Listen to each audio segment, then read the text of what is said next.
Thanks for listening to the Von Haessler Doctrine podcast. Remember, you can hear the show every weekday from 9 to noon right here on 95.5 WSB, Atlanta's News and Talk.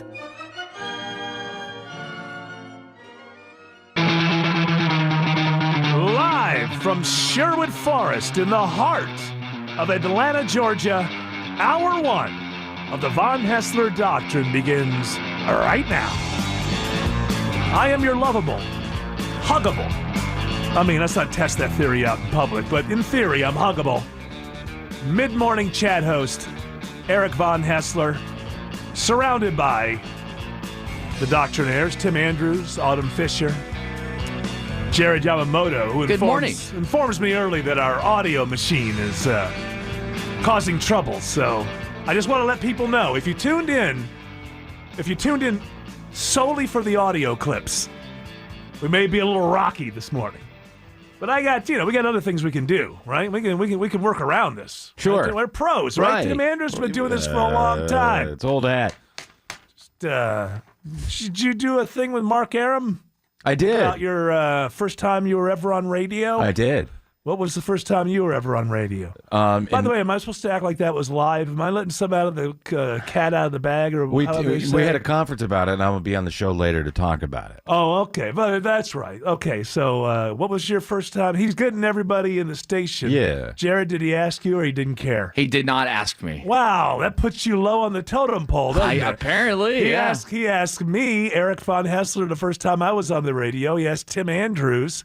I just saw him with Chris Camp walking in there, and he didn't ask you, Jared Yamamoto. Unbelievable. The first time you were on the radio. Now, does that count as internet radio or terrestrial radio? Terrestrial radio. Come on. And it's not necessarily your first job. It's the first time your voice was on the radio. Okay. I called in. I don't know if you called in. It was 1979. Yeah. Well, let's not step all over Mark Aram's reveal tonight. Oh, if you tell the story I thought you now, asked me. Well, I'm asking you. I'm just saying that it wasn't that kind of thing. Yes. Yeah, I'll just tell you real quick. It was 1979. No, tell me, because I want to push people to what for the answers to listen to the Mark Aram show. I was 30 years old. This afternoon. You were a late bloomer when it comes to getting your voice on the radio. Just teases it was 1979. Let me just say this. Mine has Rick Dees involved. Really? Actually, That's more important. Rick Dees and I worked together back in the mid-'70s. You know, he was in his mid-30s. I was in my early teens. Yeah, Disco Duck era. Yeah, it worked. I gave him that idea. I know. Did you know that Rick Dees did not do the duck noises in Disco Duck? I'm shocked. I just read that. Who did it? He didn't have the ability to. There was some other guy. He did the duck noises. Some listener that would call in and do noises for free, probably. Probably. Then people don't know who that. Hey, let me get you on my record, and I'm not paying you. Here's 90% of the audience. Who the hell's Rick Dees? Hey, people, look into it. Disco Duck. One of the greatest novelty tunes of the 1970s. All right, here you go. Let's do Headlines this. for Friday, October 18th. Do you like novelty tunes? Are you asking me? Yeah, you do like them. Why would you even ask? You know the answer to that. Dr. Demento. I love that. I was on Dr. Demento. That's right. That you probably forgot. That was probably the first time your voice was on the radio. No, that was about the 5th or 6th. Oh, wow. You were one of those guys. Yeah, calling the DJ. Hey, can you play Rupert Holmes? I don't like novelty songs, really, for the most part. I just think I don't know how you listen to them over and over. What about the ones that I do? You gotta love those. You signed a contract. I'm contractually obligated to like the Don't stuff. say you don't like novelty songs. I give you plenty. I know. What I found out from my radio guru / consultant, Clive Cliverson, is it doesn't matter whether I like novelty songs. Yeah. People who listen to wacky radio shows like novelty songs, and I'm a mere conduit. I don't have any creativity whatsoever. This is how I do the show. I got a whole bunch of consultants. They go out, they call people on the phone. They ask them, what do you want to hear on the radio? What do you want to hear? Ed Sullivan will set it up for you. Yeah, and then whatever they come back to me with, I just take all of that and I just vomit it back out to the people. That's what a good host does, Jared. Pay attention. I know you want your own show, but you see me taking notes? I just do it. I just do what I'm told by the research. Tell you this pod thing he does, right? What is the power pad? Power pod. I try to get it. It's 5 hosts.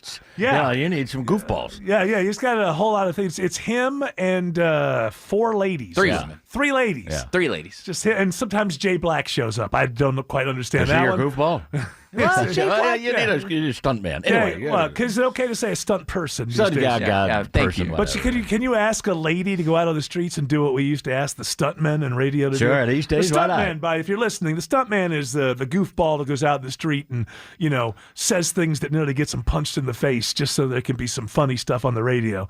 Can you ask a girl, a lady, a gal? These days, I would assume you could. I mean, the names. You tell them they can't, they'll prove you wrong. You can't. I think if anything, a lady can get away with more nowadays than a man can. We used to call them things like vomit face and fart butt and stuff like that. Hey, fart butt's out there on the street. What do you got going? Here comes Brawless. He's bouncing down the street. What? All right, my research tells me that people don't listen to WSB to hear clap, to hear us make jokes about our own industry. They want to hear about the headlines and such. It is, after all, a current events show. So tell me about the current events. Acting White House Chief of Staff Mick Mulvaney has conservatives asking, WTF are you doing? All right, Mick Mulvaney he's the acting chief of staff. He's got two other I can't even remember now. I think he's acting something else, and then he is the actual thing of some other department. I'm pretty sure. He's wearing a lot of hats now, and he's a pretty bright guy. And but here's the problem. This is the problem with having such an ad hoc administration. This is why other administrations have a press secretary. Have you noticed since Sarah Huckabee Sanders left, I know somebody replaced her. Can anybody tell me the name? Was Melania Trump's spokeswoman? Yeah, but I can't remember who because you don't see her. Right. Because it's always Trump talking to, and then just send Mick Mulvaney out there for 40 minutes to riff.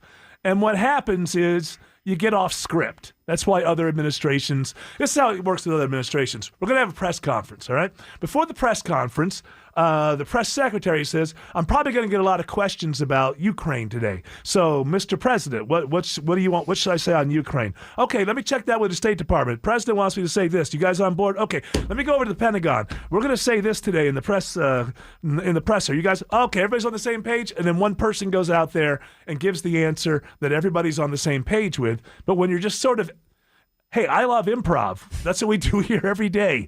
This is not planned. We come in and we improvise our way through the current events. I don't know that it's the best way in the world to be running your administration or at least getting your message out there. So Mick Mulvaney basically goes out there and says the thing that Trump and Giuliani and everybody else is saying didn't happen as a reason to withhold foreign aid to Ukraine, which is that the president wanted an investigation of these servers and what happened in 2016. And so Mulvaney just went out there and said the opposite. Did he also mention to me in the past the corruption related to the DNC server? Absolutely. No question about that. But that's it. And that's why we held up the money. Fine. I don't care. But I'm just, you've been saying Trump and Giuliani have been saying that's not why they held up the money. Let's remember here. The reason that they say that they held up the money, and it is something that makes sense because Trump has been talking about this since he was running the first time, is that he doesn't think that the European partners are footing their end of these bills, not just for NATO or the United Nations, but things like this. It's not just us helping Ukraine with foreign aid. We're supposed to have more that comes from Europe. And so for the explanation to be the reason we were holding up the aid had nothing to do with quid pro quo in the phone call. The reason is because we don't want to throw our money out there if our partners and allies aren't putting their money out. Makes perfect sense to me. Whether Anderson Cooper or Wolf Blitzer believes it, I don't give a damn, but it makes sense. And for him to go out and say, play it again. Did he also mention to me in the past the corruption related to the DNC server? Absolutely. No question about that. But that's it. And that's why we held up the money. And beyond, because you listen to the von Haessler Doctrine to hear something else, not the narrative, not what's going on. What I'm saying the problem here is you don't just ad hoc improvise, hey, Mick, go out there and just say whatever. Just say whatever in 40 minutes. Because, I'll tell you the truth. This show is doing great. Pat myself on the back. Mm-hmm. And the audience is growing, and people are delighted with the show here at the station. But I speak for 3 hours on the air, plus a half an hour on the podcast 30. 3.5 hours straight in a row. Every day. there's something that I say every day that contradicts something that I believe, or I just completely get it wrong, or I just mangle what I'm trying to say. So even though this show is doing so well, and I'm so proud of it, I will tell you this, every day when I'm driving home, there's at least one or two things that embarrass me to the point that I just want to quit. Because that's what happens when you're just speaking off the top of your head and you're not prepared. Now, is there something cool about an administration that isn't giving you prepackaged answers all the time? Yes, but let's designate the president for that. Because if the president says something wrong, then he's only, if it hurts him, it hurts his administration. That's what I always tell the Doctrinaires. If we're getting, a little bit, on the edge, a little shock jockery is going on, ribald. My thing with the Doctrinaires is never go further than me. Because if I say something that gets me kicked off the air, well, that's on me. If Autumn says something that gets me kicked off the air, I'm going to drive to Maryland and picket outside of her home. I'm going to be very angry. So if you're going to, it's fine. You've got a president that wants to speak off the cuff. That's enough for one administration.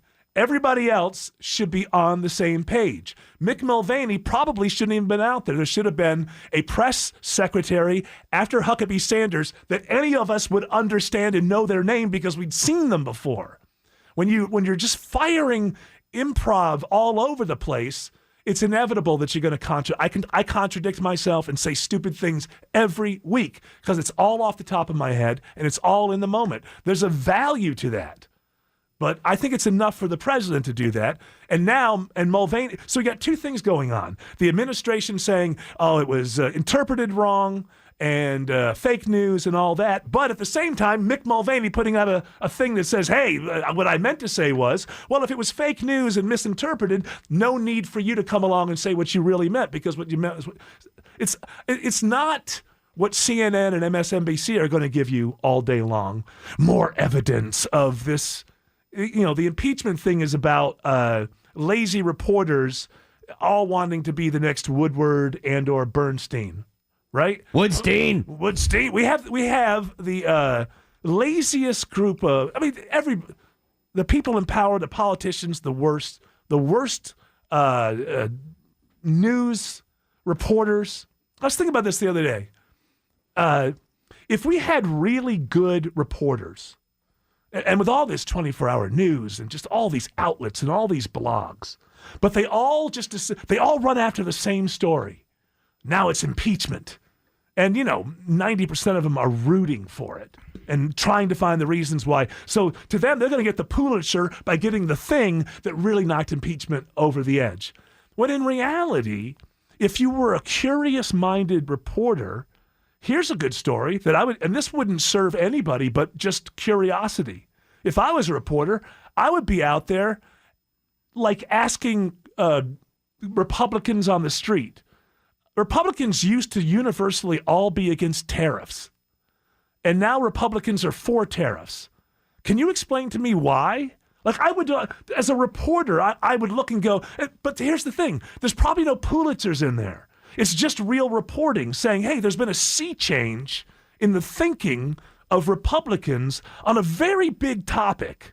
A very big topic. All my life, Republicans have blamed the Great Depression on tariffs.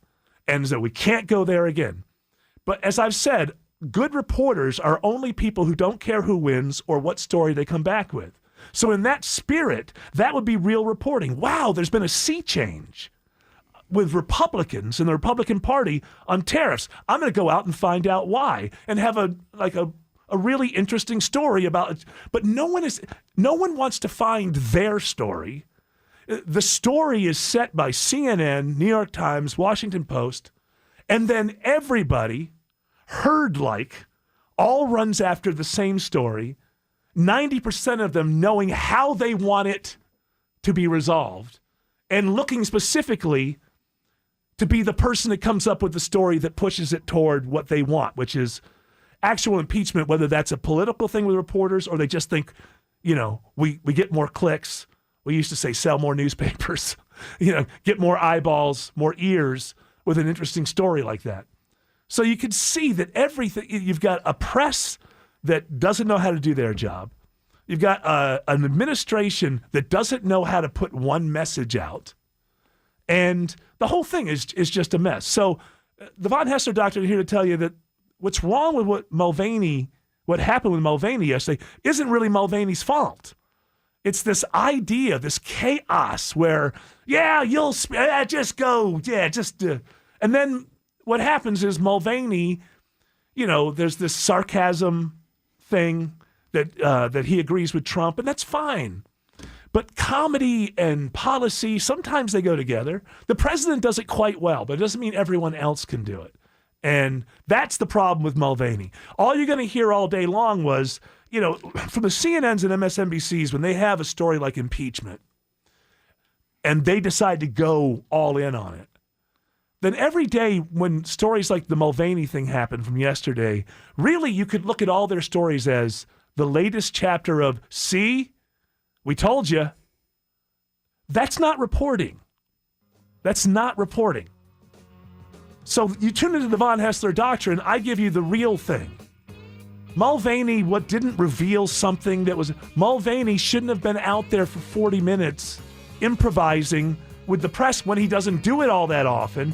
And that's the underlying problem. One guy, the president, improvising answers is enough for one administration. The rest should be done through the press secretary's office. Irreverent. Entertaining. Gut-busting. Very funny. And doesn't toe any party line. I think it's a great show. The Von Haessler Doctrine on 95.5 WSB, Atlanta's News and Talk. All right, sir. Give me another headline from the world that we live in. New tariffs on $7.5 billion worth of European goods, including French wine and Scottish whiskey, took effect today. Oh, my goodness, sir. It's terrible. Yeah, I guess the erudite.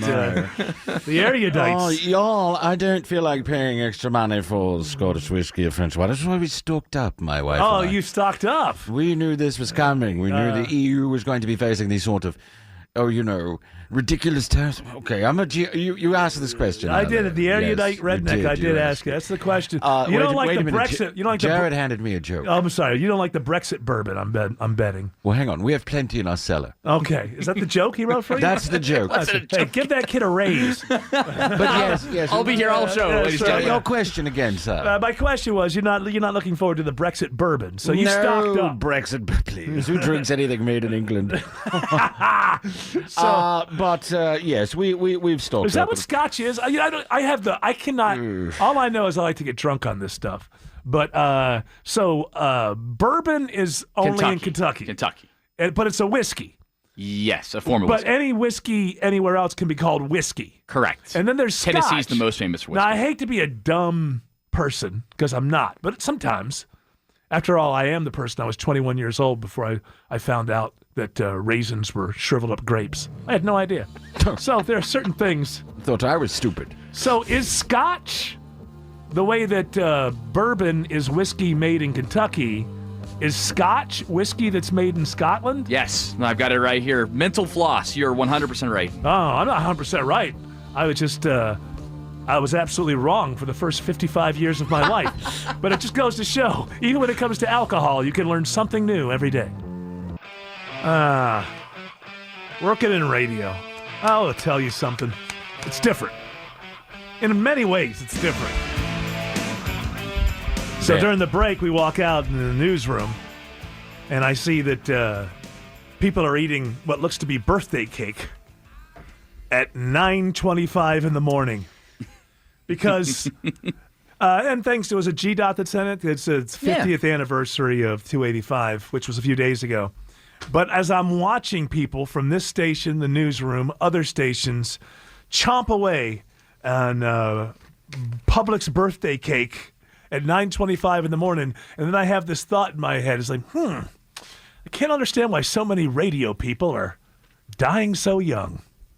Maybe it'll come to me. Let me just meditate on that one. Because I've seen radio people not just eating birthday cake at 9:25 in the morning over my years in radio. I've seen people eating chicken wings at 7:30 in the morning. Ah, it's good. It's free. Free. It's chicken wing Wednesday. Free. And tell everyone here, out of Tim Andrews and Eric Von Haessler, Yeah. who ate a big slice of cake and who didn't touch a slice. I don't know. Who's always talking about how many steps they get in a day? That's right. I had a piece of cake too. I had the 5. You know what? Oh, yeah, he cut into the 5 of the 285. You ruined it? I didn't ruin jumped it. Right I made in. it Ruined the the cake. cake. I ate He's the ruining 5. himself is what he's doing. No human being should be eating birthday cake at 9:25 in the morning. I don't care if it's your birthday and you share it with your parents. But No I made mine from scratch. that's So it's like a whole food. Oh, that's artisanal and organic. Sure you did. All So right, it's fine. let's do this. He's a misanthrope, he has a dark heart, and he needs a good psychiatrist. It's Greg Russ with stories from Studio B1. That is correct. Gregory, I'm sure you've had your ice cream and cake and you're all ready, you're raring to go. Well, I don't know what's happened to you. What has happened to your libertarian principles? Yeah? If someone wants to eat cake in the morning, let them eat cake in the morning. Greg, I wouldn't advocate for the passing of a law that says that people can't eat cake in the morning. All right, This so is just- this is a common thing with libertarians. They think just because I don't think there should be a law doesn't mean that I think everything's okay. I can still have an opinion on things. I just don't want to I don't want to stop anyone from eating birthday cake at 9:25 in the morning. Your dagger opinions right into people's guts. That's right. I just want to shame them. That's all. That's my right as a libertarian. Your right is to eat breakfast cake, and my right is to shame you for it. Pizza and ice cream. That's the way to do it. Oh, that's a good breakfast. Do you eat as much ice cream as you used to? No way. I've really cut back. I'm just forgetting to eat these days. Well, you know what? That's one way to diet. At the end of the day, if I do eat, I pat myself on the back and say, "Good job, you remembered." It's Craig Russ's forgetful diet. You just forget about your meals. It's the simplest diet ever. All right. The shortest book ever, too. But I need to get my own radio show on WSB so I can promote my book about dieting. Which is? That book that you just said. Oh, yeah. The Greg Russ Forgetful Diet. And then on the first page, it says, just forget to eat. And that's it. And it's over. And the rest is just a diary. You can use the pages to fill in for a diary. All right, what do you got, some stories from Studio B1? I do. Virgin Galactic and Under Armour, Eric, have unveiled the spacesuits for the first space tourists to wear next year. Yes. It's Under Armour. This is performance wear. This isn't Nike looking for attention. Under Armour sticks to performance. They're in the game of sopping up people's sweat and snug fitting bodies to make muscles work better. You need that in space. Whenever I hear stories about space tourists, I always respond the same way. So hit me with that headline once again, and I'll tell you my response. Virgin Galactic and Under Armour, Eric, exciting news, unveil spacesuits for the first space tourists to wear next year. So that's what the first people who die in space will be wearing next year, huh? Is that what it is? The suits will survive. The bodies will disintegrate, but the suits will survive. How people don't think there's going to be a lot of deaths in the early years of space tourism is beyond me. I mean, astronauts have died. We've had 2 shuttles where it didn't work out. Now, when they say space, though, you're just gonna go up high enough that it technically can be called space, right? They're not gonna have to re-enter and do a burn and all that stuff. No, this is a spaceship that is dropped from a jet-powered aircraft about 40,000 feet. Then the rockets fire up. You go up to the edge of the atmosphere, and that's sounds completely safe. It's only $250,000 a person. It's always these bored billionaires. Can I tell you, if I was a billionaire, I would never be bored. I'd always find something to do, something. They would never just in case, just to keep yourself safe. Well, otherwise you'll find yourself in space. That's right. That's what happens. These people like that, Richard Branson, Virgin. Yeah, I'm going to fly around the world in a hot air balloon. But you're a billionaire. Why are you enjoying yourself? Why are you putting Stay your on life... the ground and enjoy your money. Absolutely. That's what I would because do. you have to enjoy your money away from the people who don't have money. You know what I would do if I was a billionaire in order to do something like that? I would set up a cam, and I would be online, and you could tune in and watch me eat my money because no one else is getting it. Just watch me eat it. Nobody's getting this money. Would you do like ASMR? Yeah, I would do all kinds of different genres of eating. I would bring in celebrity chefs, and they would make recipes with my money. Bam! The whole point being, I know I have to die, but you're not getting this money. shredded iceberg lettuce is replaced with shredded $100 bills. And then Tastes better than kale. Not only am I keeping my money as a billionaire, I'm entertaining, which is always the thing that I care about most. And you're making money because you're getting hits and clicks. Well, that's right. Actually, it turns out to be a wash. I know. I basically make what I eat. You know what makes in this... Google, what do they call that? Google Sense or whatever? Google AdSense. AdSense. You wrap your money and unwrap it. Yeah. Watch me unwrap the money that I own. And you'll wrap You know it what with makes money. this soup special? It's not the coriander. Yeah, It's the graded $20 bills. That's right. That's right. And then the kids they'll be doing it, and then there'll be the billionaire challenge. It'll go viral around the Pour internet. money over your head. No, you got to eat your parents' money. It'd be a lot better than that apple fork challenge that's going around. What's the one going on around The now? apple fork challenge. I got an idea, ladies and gentlemen. How about never another viral challenge again? How about we did that? That's your challenge. That's your viral challenge. No more viral No challenges. more viral. I'm challenging you to never have another viral challenge. Why do people need me to inform them when they're bored? Greg, why do people not know they're bored with the latest challenge on the internet? Are they that dumb? Because anytime you do something over and over and over again, human beings usually mentally check out. They're bored. But for some reason, we're all just on pins and needles waiting for that next viral challenge. It makes you feel like you're part of something. Yes, I'm part of something. You know what I'm part of? And I'm perfectly happy with it. I'm part of the world of me. Eric von Haessler land. I feel like I'm the president of that country. And I really don't need to feel like I'm a part of anything that's going on. You know the one viral, do you have a favorite viral video thing, that challenge kind of thing that everyone ever did? No, I just like Shoe Nice. That's the guy who would eat anything. Oh, and he would eat shoes? No, or no, his name is Shoe Nice. Shoe Nice is his name. I liked Eating shoes is his game. He would eat paint. Oh, is he alive Is still? he still alive? He would eat glue. You gotta be He would careful. chug whole handles of liquor. You see, what happens is people start getting applause for doing dangerous things. And then they forget that they're human. You know that guy the guy who would go around and do all the eating challenges at restaurants? Who looked miserable. Oh, Adam Devine. Yeah, or he had whatever. a heart attack. What a surprise. Not Devine, but Adam. Adam Richmond. Adam Levine. Yeah, No. what a surprise. Yeah. The guy everybody's applauding him. Oh, you ate that 50-pound steak. Now the next week. Oh, you ate the 9,000 million pounds of wings. Yeah, what a surprise. What's in the news a few years later? The host of I'll Eat the Most of Anything had a heart attack. It just adds to his legend. So, what?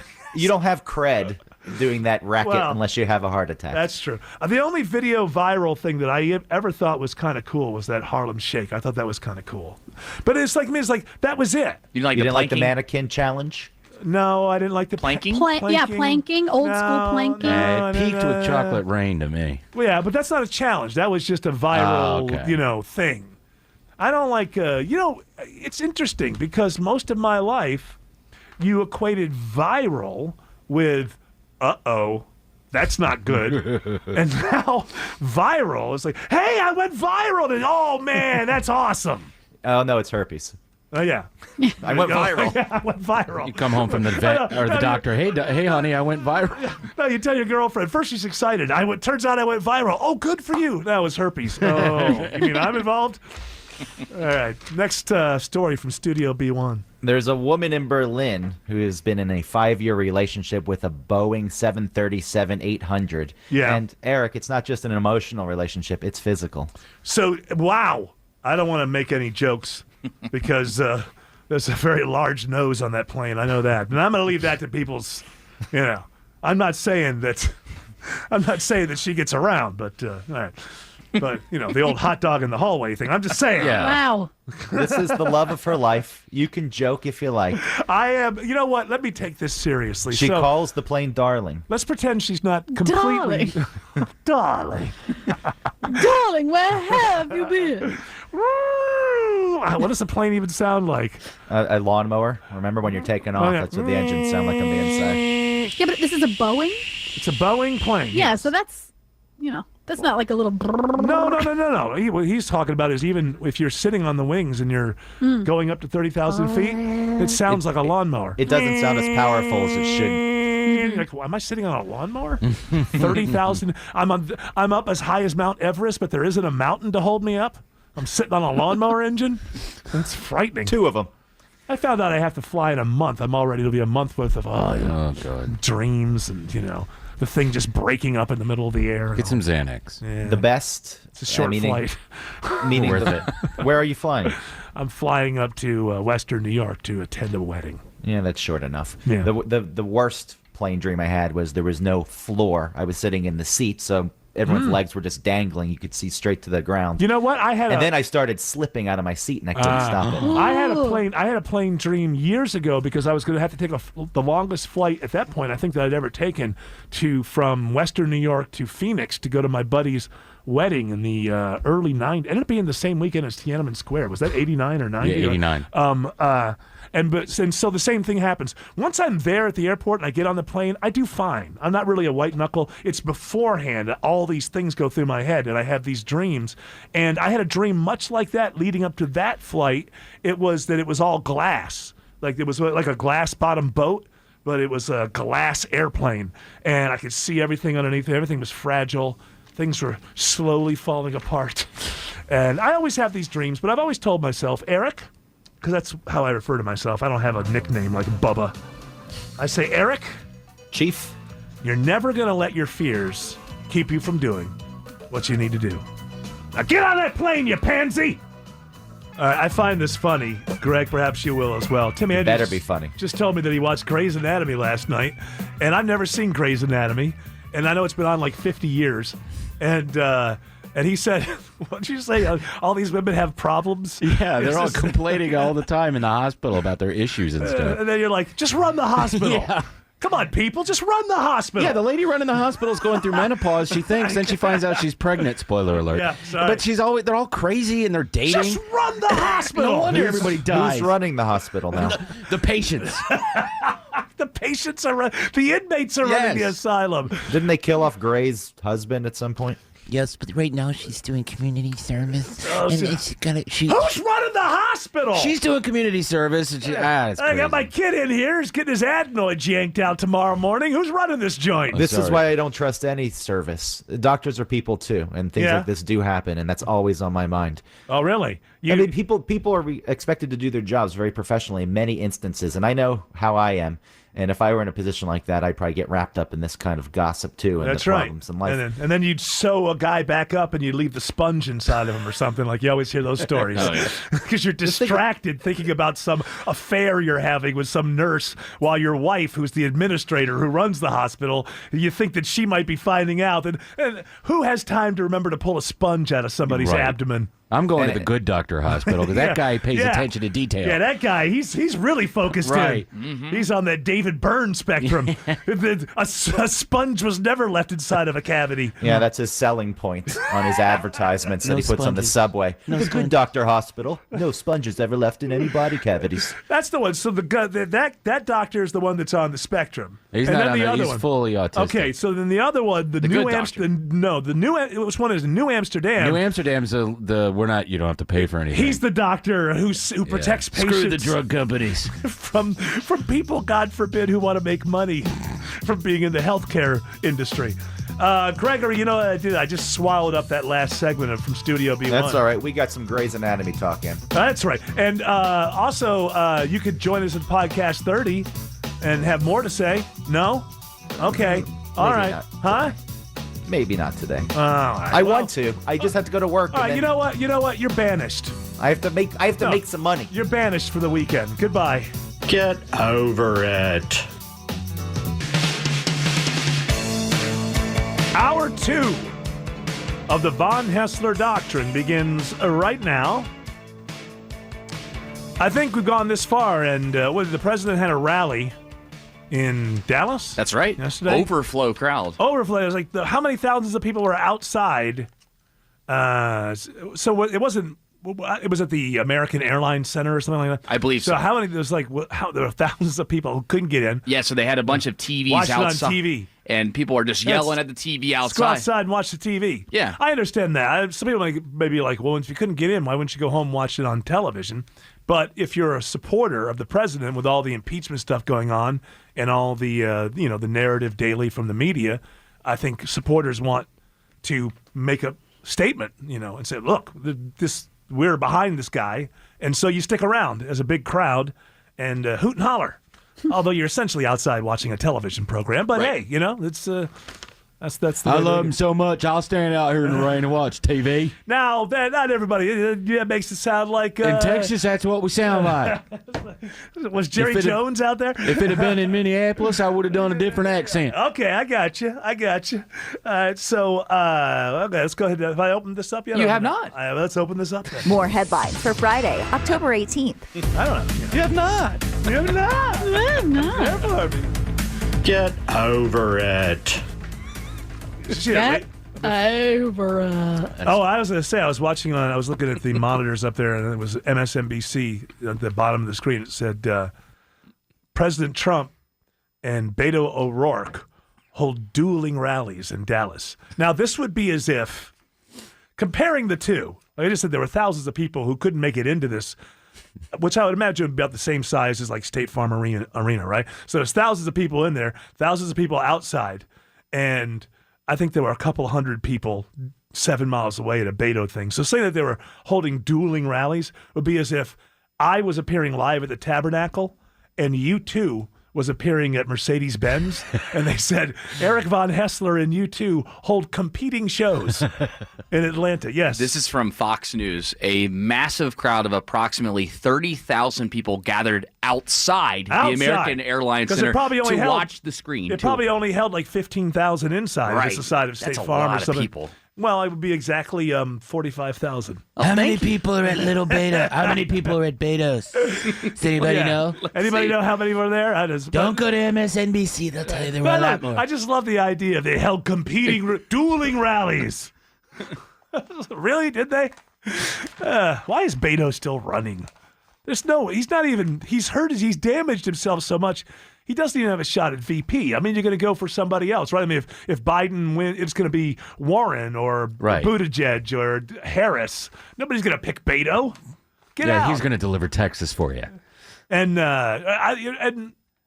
Buttigieg is doing so well. He can't hurt himself. This guy's like 37, 38 years old. He could run for president for the next 30 years. Yes. That's what he's got on everybody else. And if you run once and no scandals come up, the next time you run, you'll get a lot more fundraising money because the first time they don't know who you are. Right. So it's like, okay, well, go out there and run and see if anybody digs up any scandal. Yes. Fox 4 Dallas says that they're good. Very good. They're better than Fox 3 in Tucson. Oh, hell yeah. Not a fan of them. They stink. Fox 4 Dallas says there were 5,000 people at Betos. All right, so 45,000 to 5,000. So if you go tell a friend to vote for Beto and another friend to vote for Beto, then we got this. We got this. We got this. And then we'll take all your guns, and then we'll no more oil. We'll take away your guns. No more bullets. We're just going to make nothing. Yeah, these people who run for presidents, they need somebody. Like if I ran for president, which I never would, because my skeletons had to eat other skeletons and ingest them in order to make room in my closet. So there's skeletons inside of my closet. So I would never, but if I did run for president, I just feel like I would have somebody that I knew that I could trust, who could tap me on the shoulder and go, "You're starting to look ridiculous. Get out." Because if you, what's that? Alan Hunt says it's a get back coach. That's what I have, a get back coach. Who basically, because if you're like Beto and you run for the first 3 or 4 months and you realize after the first or second debate it's not coming together and you jump out, you actually can do well. You can write a book. You get famous enough to whatever. Maybe you get some liberal radio show you can do. You can get a show on MSNBC. You know what I mean? Like you can do well. But if you're not going to win and you stay inside of these things, then you just start looking like an idiot because you're delusional. There's no reason for Beto to continue running. There were some women who fell in love with him, and even they're starting to go away. Yeah. He's like the boyfriend who was cool for like 3 months, and now you can't ghost him. He won't get the point when you ghost him. He's a little overbearing. He shows up with flowers, and you're like, okay, you want to come over Netflix and ban guns? All right. So at the rally, I'm interested in different things that I heard from the rally. What do we have in the Adobe? What's the long piece that he did that I found funny? He's talking about how after that hurricane that really drenched Houston. Right. Okay, so you set this up. I didn't see this. Andrew saw this. He told me. So Ted Cruz, the governor of Texas, Abbott is there. Yeah. And a few the lieutenant governor. And so they're right there, and they're his friends. They're at his rally, and then he starts telling stories from behind the scenes. It's just, to me, this is hilarious.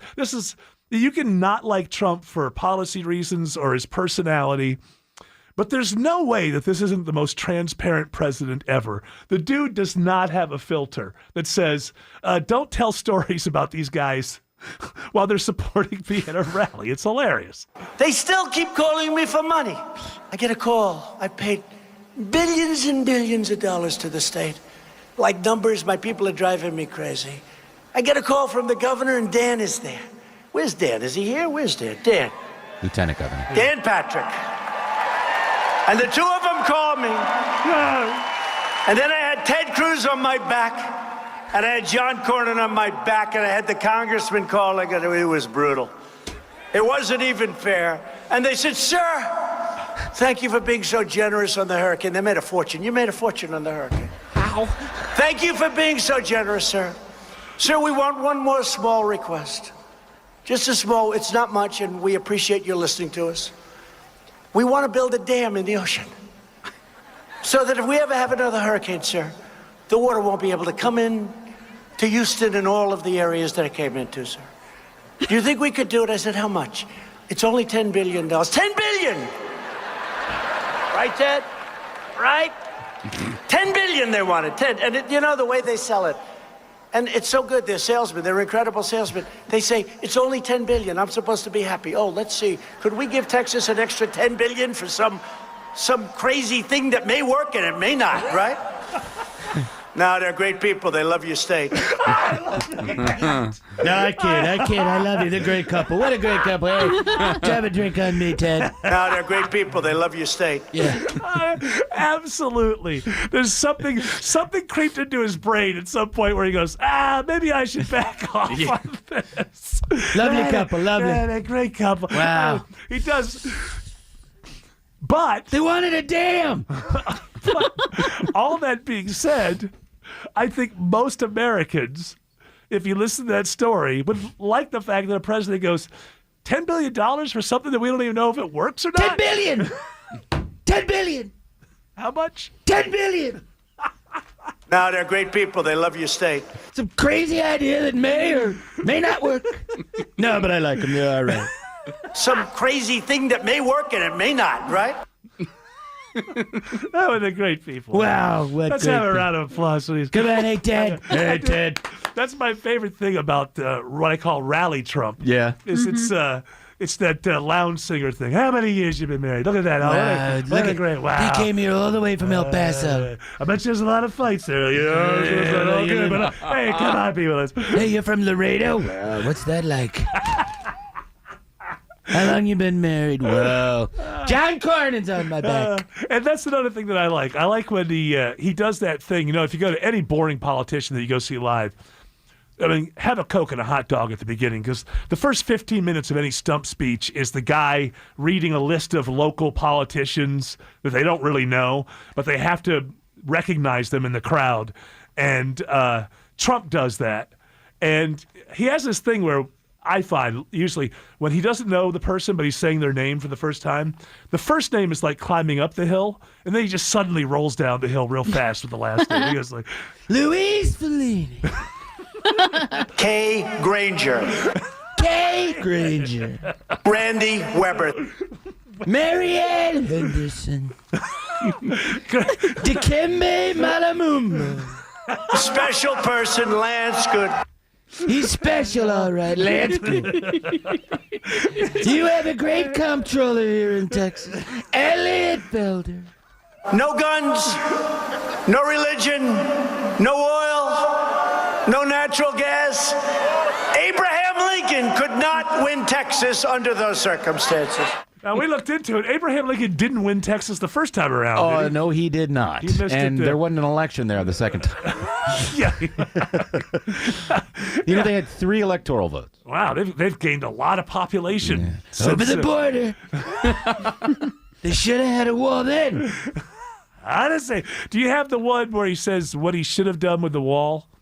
Yes. He's realizing now that the Democrats won't work with him on the wall. We spent so much time with them on the wall, and I realized about 2 weeks ago, all I had to do was say, we will never build the wall, and they would have come through and they said, we demand that you build it. It would have been so much easier. Reverse psychology. It's like Bugs Bunny. Then President Trump, you start playing the voice of the Democrats as they try to get you, is how you describe it. They're not going to win. They're not even going to. Hold on. They won't. He must be talking about impeachment now after the Mueller thing. All right. They're not going to win. They're not even going to. They won't come close in 2020. They know it. They know it. They're not going to win it. They say, let's see, what's another idea? What's another idea? How do we win this election? What's another idea? How do we win this election? Who is he talking about here? He's slick, he's smooth, but boy, he's loyal. Did he just compliment me? Or I'm a little confused. Liar. You know who died? Jared will have no idea. And maybe most people, if I should say the name, they'll have no idea. Bill Macy. William H. Macy? Yes. He made the husband, Maud's husband. Oh, that Bill Macy. Bill Macy. No, not the other. Not Bill the Macy. The 70s Bill Macy. Not the 90s Bill Macy. No. He's on a 2-week vacation right now. For his wife. That's right. Yeah, he's out having a blast till his wife gets out of jail. No, I guess God finally got him for that. God will get you for that one. Oh, you know, I was a big Maude fan when I was a kid. I was a big Maude fan too, you know. And finally, I get to go join Maude. I get to be back with Maude. I thought I could stay here on heaven, or stay here on earth, and now I got to go to heaven and meet Maude. Who else is on that? Maude, I could never get this straight. So they all came out of All in the Family somehow. Well, I'm your Maude expert. So what's your question? Was Maude another? Nanny or some kind of housekeeper for the bunkers? Well, no, the bunkers couldn't afford something extravagant like that. Right, that's right. Maude is Edith's cousin who lives in Chicago. Okay. And Archie hated her because she was a Roosevelt liberal and he hated Roosevelt. Okay. Franklin Delano Roosevelt. So they go to that's how they introduced Maude and made it a sitcom. Now, Maude's maid was Florida Evans. And so she became the mom. She was the mom in Good Times. On Good Times, yeah. So Good Times is a spinoff of Maude. I thought it was a straight-off spinoff of All in the Family. No, but it's a tree. Right. Okay, now the All in the Family tree. Now, and the Jeffersons lived next door. Yes. And then Florence was their maid. Florence was their maid. Did she ever get a show? No, she had a show called 227 after, but it wasn't a spinoff. It wasn't her. Right. And she was just on the Breaking Bad movie El Camino trying to sell a vacuum or buy a vacuum. So she's still alive. She is. But there's one more. There's 2 more spinoffs of All in the Family while we're at it. Oh, yeah? Which one? Archie Bunker's Place, which was after Edith died. Well, that was terrible. That was all right. That's when he had. It was Stiller all right. Stiller and Mara. Little girl. He had the girl. She was on All in the Family. Stiller and Mara were on it. And okay. All right. And then you had, later on, you had Gloria. Oh, that was terrible. With Burgess Meredith. Gloria was Rob Reiner and Sally Struthers. Yes. Or was she alone? Was she a single mother by then? Well, do you remember Rob Reiner being successful at making movies? He was out in California. He started cheating on her. Oh, is that what happened? So she got divorced and moved back with Joey to New York. So what happened was Rob Reiner actually got a new career. Yeah, and dumped her. He didn't have to be Mike anymore on no matter where this went. Sally Struthers, on the other hand, was stuck in the character of Gloria because she didn't know how to direct her own movies. So Mike, her husband, he went on to do what's that? Spinal Tap. Spinal Tap, but then what was the big one? You Can't Handle the Truth. Oh, he did all the. As good as A Few Good Men. No. A Few Good Men. A Few Good Men. He didn't cheat on Gloria. He just learned how to direct films, stayed in California, became successful. It's like Ron Howard. He's probably not going to be at the next Happy Days reunion. He actually had a life afterward. Is somebody shaming me for shaming others? Yes, this is Christina on our super secret 2 + 2 = 4 group. Oh, okay. And she says, equal opportunity eating, Eric. Anytime, anything. Does your stomach really know the difference between morning, afternoon, or evening? So this is because I was making fun of Tim Andrews, who, like a lot of radio people around here, are eating birthday cake at 9:25 in the morning. And let me just say this: my speculation here is that if you're eating birthday cake at 9:30 in the morning, you're not done eating for the day. So, yes, if your dessert somehow comes up at 9:30 in the morning, I suppose, if you treated it that way, I got a feeling a person who's eating birthday cake at 9:30 in the morning is eating something else at 9:30 at night. Let's do this.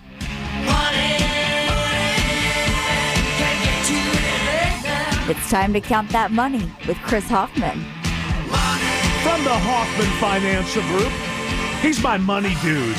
Wait, that didn't sound right. That could be taken the wrong way. He's the dude that I talk to about money so that I can know what the heck is going on. That's right. You realize that, first of all, welcome. Thank you. And I do like to get Chris in here every few weeks so that we can get to kind of the financial underpinnings of some of the stories that we're seeing out there. But we've been around each other a little while now, here and there.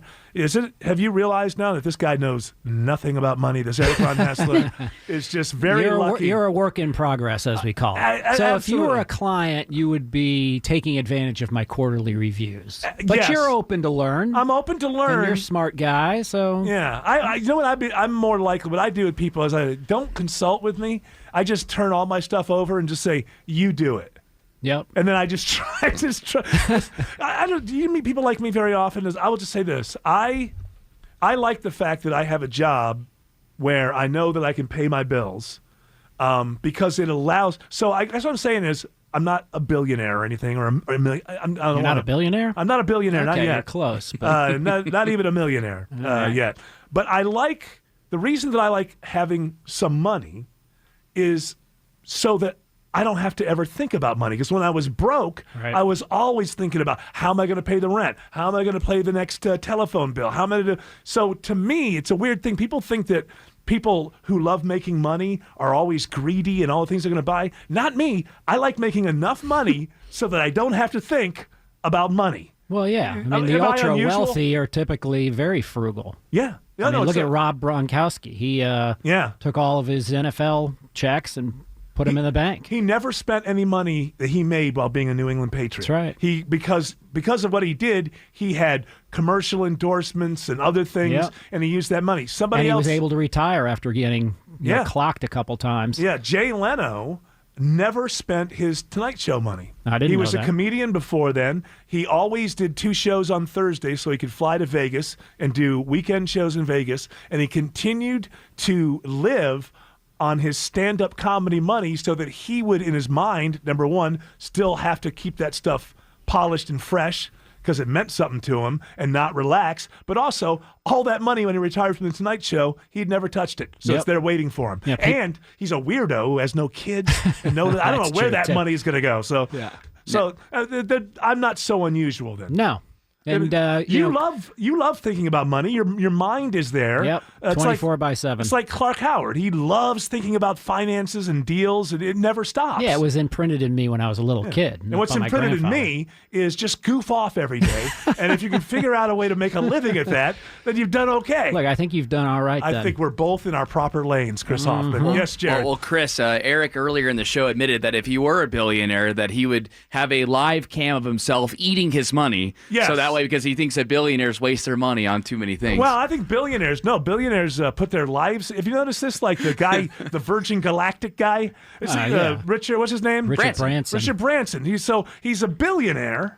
And then, but I'm the hot air balloon. I'm going to go around the world and try to kill myself. Can I tell you something? If I was a billionaire, I'd never get bored. I'd never need that. But I might. But that's how you become a billionaire. You're that crazy to try things. I guess. And expect, So him, Elon Musk, there's some crazy billionaires out there. I'll be crazy. If I'm a billionaire ever, Most likely. I'm going to set up a cam and people can watch me eat my money. It's a matter of how quickly you get to your billion, too. Yes. I'm going to say to the world is, I know I have to die, but nobody's getting this money because I'm going to eat it all before I die. Well, leave a little for us, would you? All right. So what are our financial stories for my money dude, Chris Hoffman. Fox Business is posing a question for you guys. All right. And they're asking, how much do Americans need to earn, or how much money they need to earn to join the top 1%? Well, we know now, right? There's a new study that came out, and a lot of it, they're saying, like the story is it's harder to go into the 1% than it used to be. But I think, Chris, most people will be surprised at what gets you into the 1%. I think most people think the 1% is Bill Gates, Warren Buffett, but that's not true. No. $515,000, basically $515,371. This is in 2017. Puts you in the top 1%. I think most people will be surprised. I thought it was lower than that. I thought it was about 300 and something. I think it used to. It used to be. But don't you think most people think it's when you hear all this rhetoric about the 1%? Yeah, It's not people that I bump into every day. It's just people who live on Mount Olympus. They're people too. They're in that 1%. Yeah. So what I guess. How do you? Most people are in the 1%. I don't know if you know this. I'm asking a question. I don't know if you know. But most people who are in the 1%. Do they get there because they're born into it, or do they get there because they've lived their lives in such a way to take what they had and turn it into that kind of wealth? I think most of them are born into it. Yeah. That's speculation on my part, but very few people that I run into say, I was poor, I came from humble upbringing, and now I'm rich. My largest client, actually, that's their story. Yeah. They were farmers in Alabama. And he's a genius, and I won't tell you what he does and reveal it. But he didn't shoot into the ground and a bubbling crude came up. No. He was a genius, and he went on to create a patent and sold it, and that kind of thing. So that stuff does happen. This is my feeling about that kind of thing. Generational wealth. I feel like the first generation that goes from nothing to big time wealth, it matters a whole lot to them. The second generation grew up inside of that, and they take it very, very seriously as well. I would gamble to say that most of this money by the third generation, where you didn't have to think about it and it was just there, begins to dissipate and get put back into the regular economy. Because you see these rich kids that fly all over the place, these spoiled kind of trust fund kids. I see that more in the nouveau riche, the first round, the explosion. Yeah. If they get money very quickly and they've never had it before, it's virtually gone. I mean, it's the lottery winner. Yeah, lottery winners. It's the lottery winner. It's the pro athletes. It's the rock stars. They get it. They don't know what to do with it. They haven't grown up around it. They don't know how to manage it. Many of them get them when they're young, in their 20s, and they don't know. But I think it progressively gets better as the generations go on. Now, this new millennial crowd, who knows what they're going to do with it? We'll find out. Yeah. I'll be gone by then. I would be surprised if they just bundled up all their money and just walked up to D.C. and just handed it over to the government. That would be nice. Just so we can help you solve the problems, because we know that government solves all problems. So here's all of our money. Please take it. My grandfather. All of my parents' money. Yeah, my grandfather. My grandparents' money. Worked his fingers to the bone for this. Here, you take it and solve all of our problems, please. So, I just feel like I think most people think, because if you look at something like $500,000, I think about this a lot. Which is a lot of money. Of course, especially yearly. It's a ton of money. Yearly, it's a lot of money. If you get it in one, like a lottery, maybe not, depending on your age. But if you're making it every year through your working years, you end up with a lot of money. But my feeling with like, say, taxation. This is my problem as a libertarian with the box that taxations, the templates that are used. So let's say we're in a high-end suburban area, and you have two homes next to each other, and the household income is $500,000 in both homes.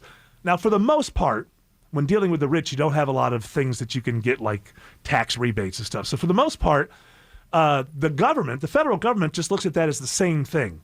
These households are worth $500,000, so we're going to tax them the same. Right. But different things can be going on in the households. In household number one, you could have a husband and wife who have three very bright children in their mid-teens, all of them going to big colleges because they're so smart. And guess what? Mom's sick. She's moved back into the house, and we're taking care of mom. That's house A with $500,000 a year. Right. Right next to it could be a gay couple. No kids, double income. But the government will look at that as the same thing and from their point of view and their template want as much money out of those two things. Well, you don't think the tax code's complicated enough? You're going to differentiate between family lifestyles and... No, I use that as an example to say I'm for a flat tax. Okay. Because to me, 17% of what Bill Gates has, and 17% of what I bring in a year, and 17% of what a short order cook brings in a year are all different things, but we're all in for 17%. I agree with you. All right, thank you. Now, that's all. That's all. Whenever I get a smart guy like Chris Hoffman to say he agrees with me, then we go on to the next subject because I don't want to I might find out that wait a minute. I want to refute that. Now. Yeah. If I keep talking on any one subject, let's move on. I may reveal my ignorance. This next one comes from Market Watch. Netflix stock. What do they do? They watch the market. Thank you. This next story says that Netflix stock jumped big yesterday, but not all analysts are subscribing to the hype behind this big jump they had yesterday. So they're getting they're getting good news. Earnings were good. So they made more money, but their subscribers are struggling. How do you think it's going to be? Because they're coming. You got Apple Plus coming. That's a streaming service. We don't know what that's. You got Disney. Disney Plus, I think it's called. Yeah, they're all pluses. Something about the pluses. This is the new I. Yeah. First it was my, then it was I, now it's plus. Yeah. So it was X for just a second. Just briefly. Yeah. So subscribers are falling, especially in the U.S. And are they falling, or they're not gaining as much as they used to? Yeah, their momentum is falling. I guess I should say. You're right. They're still adding subscribers, but they raised their prices, so that put pressure on it. But they're growing internationally, so they're going to do a lot of investment internationally. And I have clients in Netflix. I'm not endorsing it. I'm not saying buy it or don't buy it or sell it, but.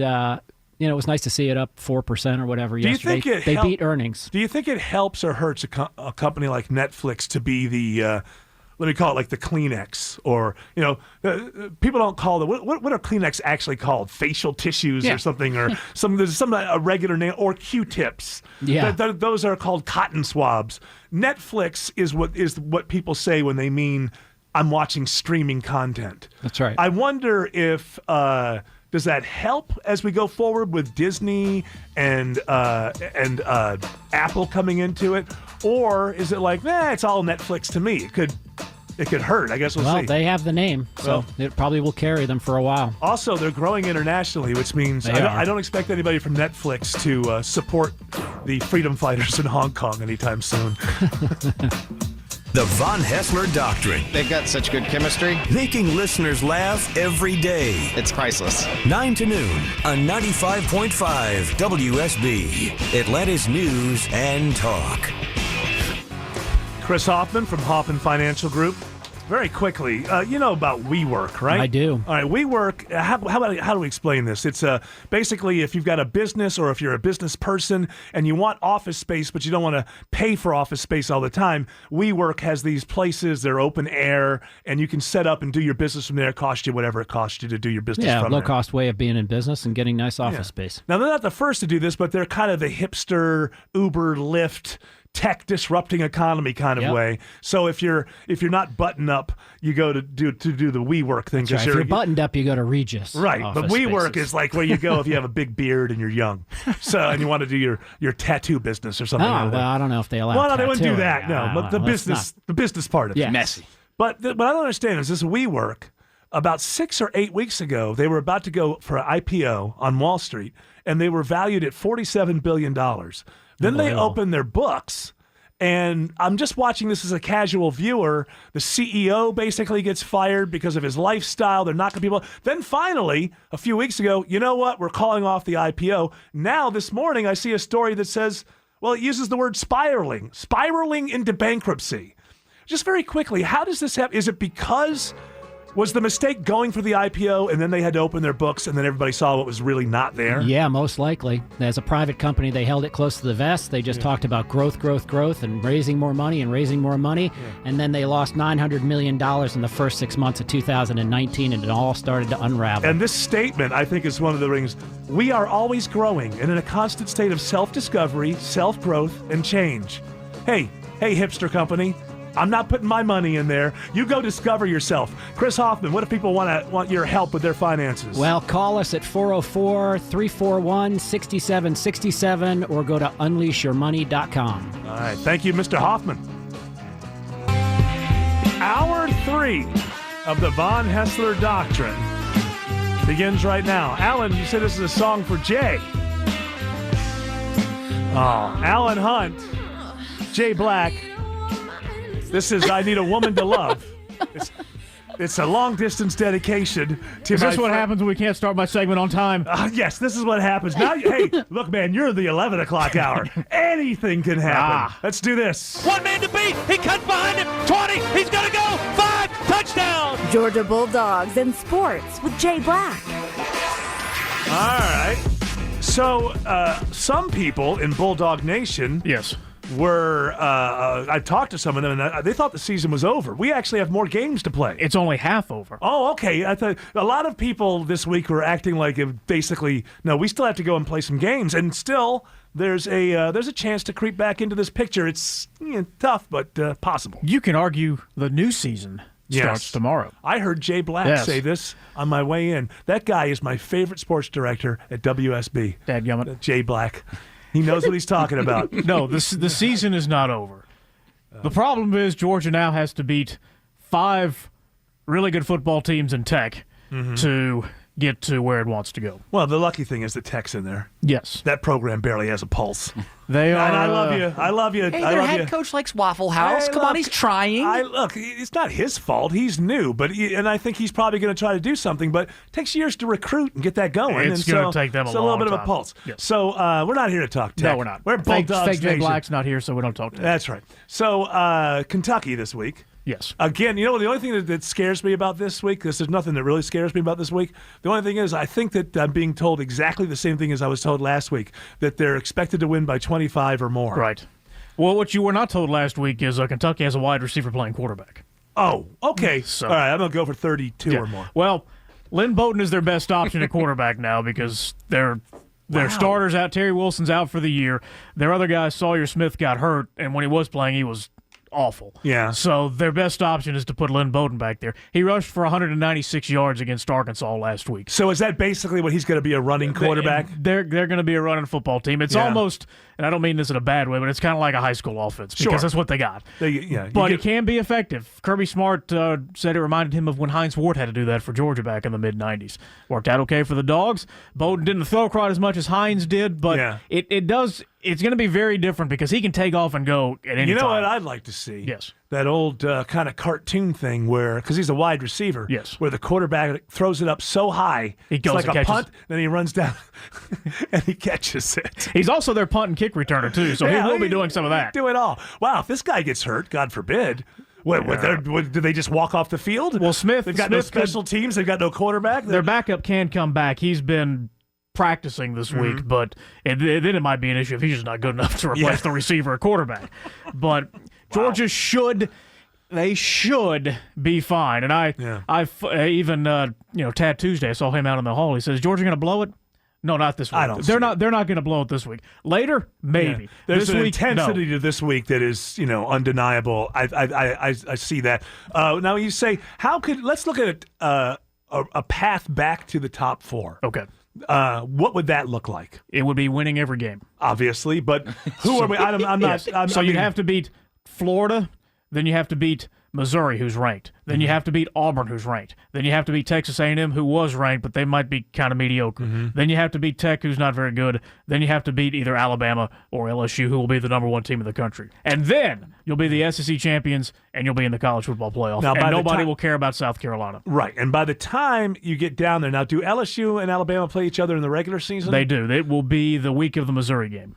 And if LSU, the problem there is if it's a 3-point game and LSU wins and it's a great game all the way to the end and they just win it on it, then both stay in the top 4, right? But if somehow LSU beats them by 14 or 17, maybe they drop to 5. Yes. Maybe. It's given what else goes on, right? I was digging up a prediction that both you gentlemen made last week, and I want you guys to be very careful. Are you referring to me as a gentleman? Yes. Are we in a strip club? That's the only time I've ever been referred to as a gentleman in my life. Well, the most ungentlemanly place you could possibly be. Yeah, Gentlemen, here comes. Welcome to the stage, Candy. Show her how much you love her. We'll call it Club SB from here on out. Yes. But this was the prediction you guys made. You guys were so confident that Georgia would take care of the Gamecocks last week. Oh, for heaven's sakes. Yeah, so what do we have to look forward to? We're going to beat them by what, 35, 40? Yeah, something like that. Yeah. Both of you guys. Both of you. I'm being haunted by that in this October. Is that how he gets back at you for all the things you say about him? Yeah, absolutely. Brings back our mistakes. Yeah. You know how I get back at him? You fire him? Fire him. Okay. Yeah, so I have the ultimate weapon, but I let him have fun. Yeah. Let him eat cake, as they say. There's cake out there in the There is cake. I don't know. Did you eat some of that cake? I did not. Jay Black didn't eat any cake. As a matter of fact, what did I do? I invited you to come over for my ritual. I see that. People who used to eat whatever was in the trough. Now I go over there. Of course, we all want to. Yes. You see birthday cake all dressed up like it looks good.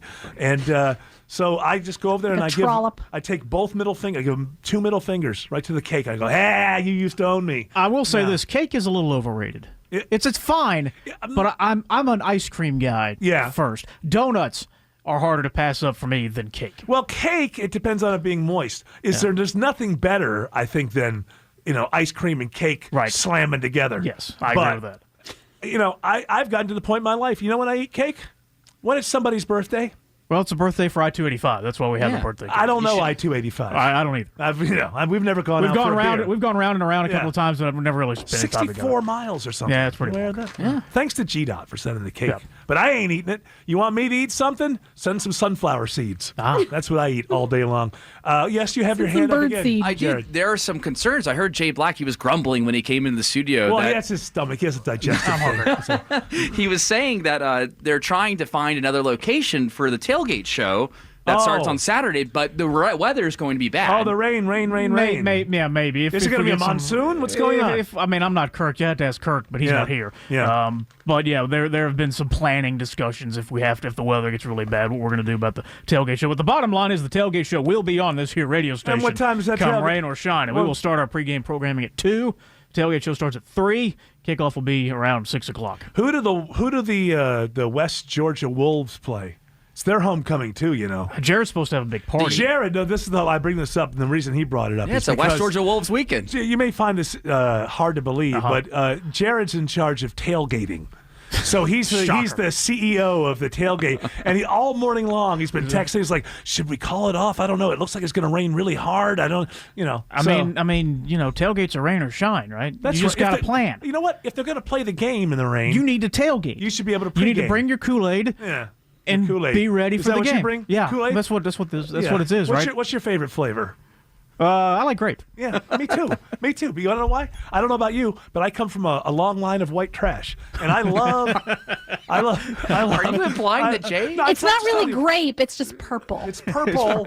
It is purple. I also liked grape soda when I was a kid. And I liked orange soda and grape soda. And then at some point there was an age where I drank it and I realized orange soda tastes nothing like oranges, and grape soda tastes nothing like grapes. It's really there's oranges and there's grapes, and then there's the flavors that are out there, right? In candy and sodas, and what we expect from any candy that's labeled orange or grape or a soda is that it tastes like the candy version, not that it tastes like the actual fruit. If you're just joining us for our football analysis segment, we've broken down cake and flavored drinks. You know what? You should act, just maybe you could do some prep, and I'll tune in and hear Scott Howard talking about the politics of grapes. We could broaden this out a little bit. I'm changing things around here. Scott would have a strong position on grape over orange. Do you know this thing that went on? First of all, the Yankees look like they're getting their butts kicked. Well, to be fair, the Astros kick butt. They're that good. And to be fair, when the Braves melted down, I just stopped. I have no interest in baseball all of a sudden. I would say come back for the World Series because it'll be the pitching. If the Astros take care of business tonight or this weekend, the pitching between the Nationals and the Astros will be must-see television. The manager of the Astros, though, is saying if Yankee fans... That'll be skipper A.J. Hinch. Keep throwing stuff at his players in the outfield, that he's going to take his team off the field. When did this is something that I remember happening in the early 2000s with certain teams. And I just find it outrageous. Is it because people are drunk? Who thinks it's a good idea to just throw things? I don't know, Jared. Beings? What level of inebriation you have to be at to throw something to get that violent? Very high. Okay. I mean, if you throw if your team's losing too, on top of things, if you throw your foam number one hand, who cares? Right. But people are throwing like full water bottles at people. You could really hurt somebody. I mean, Braves fans don't have a lot of room to talk because if you remember the National League wild card game. 2012. That wasn't really. They didn't really handle that call very well. That was the infield fly call. Oh no, okay. But when were batteries being thrown at players? I feel like there was a time in the early 2000s. I think that's a Philly thing. But I mean, you could damage somebody really, really. You hit them in the head with a D-cell coming from the upper deck. Yeah, was the New York Mets fans throwing batteries at former closer John Rocker for the Braves? But former closer, current Confederate, John Rocker. Yes. Pennies were thrown at David Justice. Actually, when fans, it's like, hey, you're not that important. You know, I mean, like I remember when one time Jeff Gordon won a race and everybody at the Talladega, and everybody wanted Junior to win. And so, like, when he's doing his donuts, they're throwing stuff at the car. Like, hey, you're a fan. Isn't he also in the car? Yeah, well, I know, but still, the idea of just how you display yourself. You're a fan. Let me tell you something as a fan. And in Atlanta, we know this. Being a fan does not give you the right to win the game. No, to where if you don't win the game and things aren't going your way, hey, you're fans. You're in the crowd. Nobody gives a damn what you think. The umpire can't even hear you. Yeah, the umpire can't hear you. And I think anybody who throws something at a player on the field, I mean, take the picture, get the ID, and not only are you not allowed in this stadium, your picture's in every major league stadium in the country, and you're done for life. The only way you can stay in the stands is if you go to the person you threw the battery at, and he gets to hit you in the face. That's right. And if you survive that, you can come back to the next game. We give him 3 D-cell batteries. Yes. You got to stand 10 feet away from him, and then after that. What are you chaperone? What are you doing? One more time. When's that tailgate cover start for the Dogs this weekend? This guy's such a shill. p.m. tomorrow. Kickoff at 6 on WSB and the WSB radio app. Go Dogs! Go Dogs! New season. So I feel in a weird situation here because we have a great fan and listens every day, calls and lets us know how great we are every day. That always feels good. I don't care who you are. It doesn't matter. It doesn't matter if you... If you're an accountant, and somebody says, hey, or if somebody came along to Autumn and said, you're a great housewife. Thanks. Because that's all I am. That's my only identity. I totally get it. No, I get it. You got you're wearing a T-shirt. It's like LeBron says, more than a housewife. And you are. More than a housewife. I wear cool sunglasses, so I feel like less of a mom. You are. You're less of a mom, more of a media star in my eyes. Thanks, Eric. So it feels good. Thank you so much. I meant to make you happy. Thank you so much. See how I'm spreading joy everywhere I go. Everywhere you go. Everyone likes to be told, that they're doing a good job and that they like it. So I don't want to admonish, but this fan tends to leave 5, 6, 7 a day, and I just want to say I appreciate the fact that you listen to the show and you love the show. And here he is. JB here. Yeah, the Von Haessler Doctrine, the best show on the air. Listen to it every dang day. Yeehaw. JB. Then he said this. Huh? Well, it's not. Be here. Let them eat cake. That's what I say. Yeah. Okay. How can it? I really think that people have gotten so defensive. Because my editorial opinion this morning is it's not healthy to eat birthday cake at 9:25 in the morning, and you wouldn't believe the pushback. Seems a little defensive to me. Come on, people. Eat less, move more. Join the Von Haessler movement. I mean, not the one I just had. I mean the overall social movement. I have to say that I feel kind of bad today. Why? Now, Tim Andrews had to leave. We knew he was going to leave early today. But I feel like the way things have gone today, there just hasn't been much for Autumn to say or do. And I'm feeling bad. I want you to know you are an important... And you know why this makes me sad, Autumn Fisher? You know why this makes me sad? Because when you don't speak up and give your 2 cents, we're not able to deliver this brand of misogyny that our audience has come to love. And so... Right, so I trigger you and then, so that you can then trigger me. I come back with the funny, Yeah. And then we're at, because, But the funny at my expense of my gender. Thank you. Thank you very much. You're welcome. And you can keep your job. So GQ, is it GQ? Who has the new thing out, the new masculinity. Yeah. And yesterday I unveiled the von Haessler Doctrine's new misogyny. It's a new misogyny for a new age. Yeah. I like to call it a kinder, gentler misogyny, but still funny. Like, we can get rid of the parts that really denigrate, but keep the parts that are just funny. Okay. That's my new misogyny. Okay, I think that some people might still see that as a problem because it would sort of creep into. I'm sorry. I don't know what I was doing. Excuse me. Were you proffering an opinion over there? I was.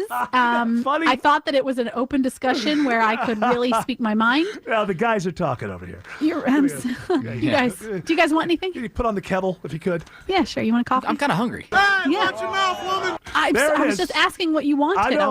Well, even that can be too much sometimes. Okay.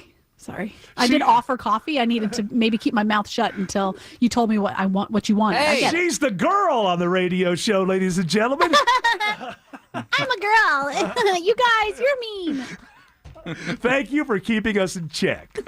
What was that, Jared? What was the comedy stylings I was about to get out of the Jared? I was going to say, hey, you know what? The Falcons are driving down the field and she won't shut up. Yeah. Hey, watch your mouth, woman. That was directed at Jared. Yeah. That was not directed at you. Didn't make sense. So. Yeah, let's do this. It's the stories we just couldn't miss. It's the Doctrine Extra. Hey, shut your mouth, woman. Even Kara doesn't get it? Oh, this one? The Doctrine Voice Lady? Oh, well, yeah, okay, Doctrine Voice Lady. I'm sorry. Say it again. Which one? Just Doctrine Voice Lady. It's time for the stories we couldn't do. Whatever. Never mind. I knew I had to fire her. They told me you got to have a girl on the show because it's guys, and you need a girl. I really messed up. Oh my God. Eric, I'm sorry. Yeah. Let's start over. Let's do it again. Eric, I'm sorry. Do it again. I didn't mean to mess up. Stories we just couldn't miss. It's the Doctrine Extra. Hey, watch your mouth, woman. All right, now we can do it. Yeah, let's all get a knee in. Come on. Is that how it works in sports? Put your knees together. I don't know. You want to have all your knees in at once. Yeah, your helmet's not a chair. All right, and it's been a lot of sports talk as well. But before we get to the stories we just couldn't leave, whatever it says, there's a new buzzword out there. Not even buzzword, it's a buzz acronym. Because remember buzz acronym? Yeah. Great, Oh my great gosh. sports writer. FOMO. I talked about this before. FOMO is fear of missing out. Fear of missing out. I told you a couple of weeks ago that I actually suffer from phobia, which is fear of being invited. Because if I'm invited, then I got to figure out some kind of lie that you'll believe as to why I'm not coming to your thing. So there's FOMO. I put phobia on the table, fear of being invited. And now there's a real new one. It's called JOMO. You ever hear of this? Mm-mm. What's that? I promise it's not this guy. Go to Joe 30330. He thought that the 3 was a B. It was cute. He has no momentum whatsoever. No. JOMO is the opposite of FOMO, fear of missing out. JOMO is joy of missing out. Oh. So you have there's a group of hipsters now who are like, well, we put our phones down for an entire weekend. JOMO. Cool. And it's really, Jared, I said this the other day, it's really true. He's like a politician. He and his girlfriend are like a political couple, but they're not running for anything. But they have events every night. They have weekends. They're always traveling. They're going to events. He's usually in charge of something. Last night, what were you? Cocktails in the... Yeah, our HOA put on a cute little event. Cocktails in the courtyard. Yeah, and now this weekend, he's in charge of the tailgate before his West Georgia Wolves have their homecoming game. And now, at some point... See, I think right now he would be FOMO, right? He wants to be invited to everything. He wants to be there, and he would have a fear of missing out if not invited. Yeah, I have FOMO. At some point, sometimes you're going to get so burnt out that you're actually going to be glad that no one asked you to attend the tailgate. Can you imagine? That's what Christmas break's for. Christmas break is nice. I get to sit back and chill and relax. And then by January 1st, I'm ready to go again. He's always in charge of every tailgate or, we're all getting together at a lodge and then we're just going to drink all weekend. For some reason, Jared's always in charge. Dangerous having me in charge. Is it? Oh, it seems to have worked out for most. Yeah, why is it dangerous? Well, you be the judge. Come hang out next time. What does that mean? Don't ask Jared to make sense. Sometimes with Jared, who, by the way, is a great producer, sometimes words just fall out of his face. Yeah, you be the judge. Just let him, It works when you're a really drunk girl in a bar and it's loud. Oh, he's so mysterious. I'll be the judge if you'll be the jury. There's a reason why people keep coming to hang out with me. I want to meet you in your quarters. Yeah. You know what's happening? Sustained. The ecstasy I'm is gonna free. sustain your All right, so let's have some stories that we. Well, I picked. Couldn't leave on the table. Autumn sent me a screenshot of this from our WSB radio Autumn apps. sent me a screenshot last night, but it was it wasn't supposed to come to me. Whoopsie. I pretended I didn't see it. I pretended it was an accident. Okay.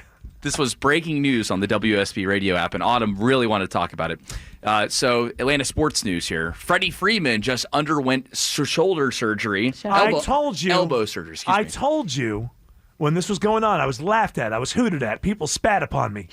I said, Freddie Freeman is more hurt than he's letting on and more hurt than the Braves are letting on. Oh, he's all right. He's a little bit of a slump. He got a little... No, now he's in surgery. Is he going to be back by next year? They're saying he should be ready by spring training, but it's a long recovery for him. Of course it is. Now, you were being very critical off air, but you probably won't be on air. Because he should have taken himself out of the lineup. Listen, I believe the good teams know how to make adjustments, and Freddie Freeman was not hitting well, and if he wanted to stay in there and keep being a hole in the lineup, put him down the lineup. I don't know how anybody couldn't see what I saw, which was that he was hurt more than he was letting on, because you could tell that there was nothing. It wasn't a slump like he couldn't see the ball or anything. You could tell that he was still seeing things fine. It's just that his brain was telling his body to do things that he's used to his body being able to do, and the body was coming up short because he was hurt. Now, why are you stealing Autumn's talking points again? Autumn was the one that pointed that out first. I know. I know my place. Yeah. I know that it is a more masculine position to be in to speak about sports. So I step back during these times. Stays in her lane.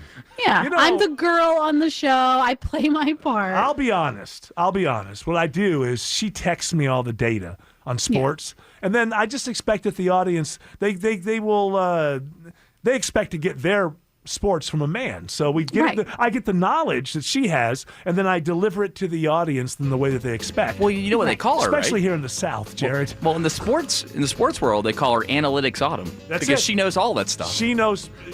What are analytics, Autumn? I don't know. What? We'll be back.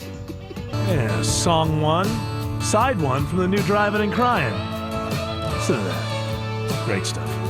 Okay, I'm going to sound... sometimes when you're honest in 2019, you sound like you're a misogynist. I'm not a misogynist. You know this, Autumn. I love women. We joke. Yes. You've been around me I met you when you were 19 years old. Yes. You informed the world the other day. I didn't ask for this. You said this Eric von Haessler. He was never creepy. He's a good guy. Yes. Right? I was never creepy. No. Just a good mentor. Obviously, you love women, respect women. But you know what I'm tired of? I'm tired of the first time in history narrative. It doesn't mean much to me. When Jackie Robinson was the first African American to play in Major League Baseball, you got to understand that in a large part of the country, segregation was still going on. Like that guy wouldn't be able to stay in a hotel with white people in the South. That's a big piece of history. And even then, the rest of the country that wasn't segregated was highly racist. And so at that time, for African American to join the Dodgers and that was history. That was a big thing. I feel like it's America. We progress. And to me, everything is just an of course.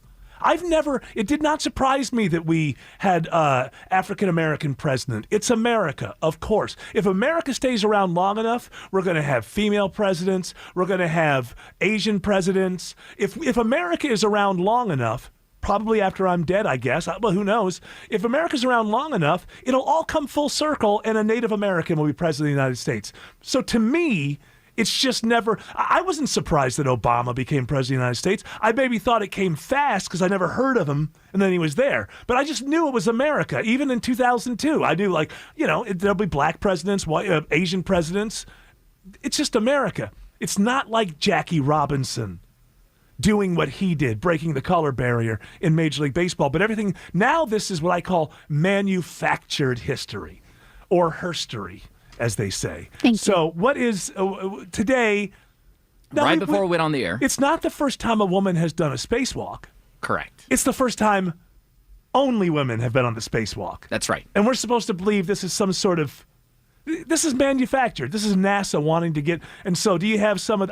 I find what the ground control guy is saying to the astronaut to be condescending. Jessica and Christina, we are so proud of you. You're going to do great today. I find that to be condescending. You're an astronaut.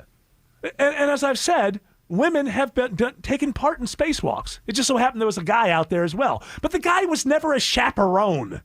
Hey, you keep an eye on the lady out there. And they make a big political deal that, in the old days, they only had one suit for women, and now they have two, and now... And to me, you may be hearing misogyny, but in my mind, I'm just like, of course. Well, of course, you get to a point where two women are out. It's not a big deal to me.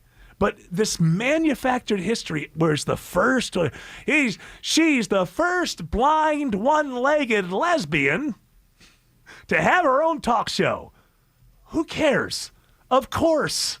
If America stays around long enough, everybody of every kind of stripe and flavor is going to be a person at the top of every kind of thing. I guess I'm more optimistic about America. I'm not cynical about America. It doesn't surprise me. But all day long, it's not history. It's what I call manufactured history, that one. So I guess I ought to let the lady speak on this. Autumn, how do you feel about the first two-lady spacewalk? Well, I do think it is historical, just in the definition of historical. All right, that's good to know. Next story. That was just a... boy. You see what was happening there. But do you agree? But honestly, I don't... I don't feel like it makes me think, I can be an astronaut now. It's always just been a possibility for me if I wanted to. Yeah, listen now. I know you very well, and you are very talented in many ways, but I don't want to be the guy who comes in and tells you that the baby's ugly. But you have no ability to be an astronaut. I know now, you. I've known you for a long time. You are not the astronaut type. Now, is that misogynist? Now, you've never met an astronaut. I have met an astronaut. Just don't ask me who it was. Okay.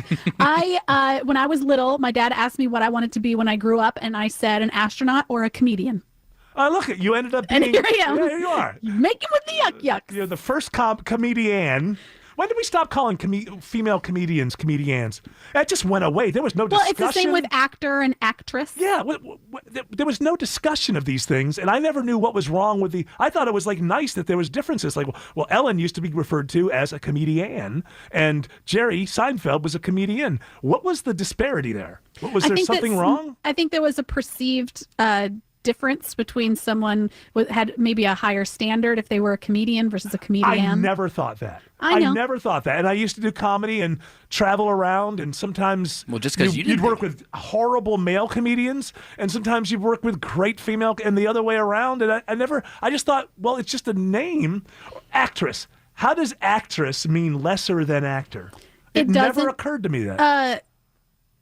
Best actor, best actress. Yeah. They changed that, right? Because now it's just Best Actor? No, they still say Best Actress so that they can still give one away.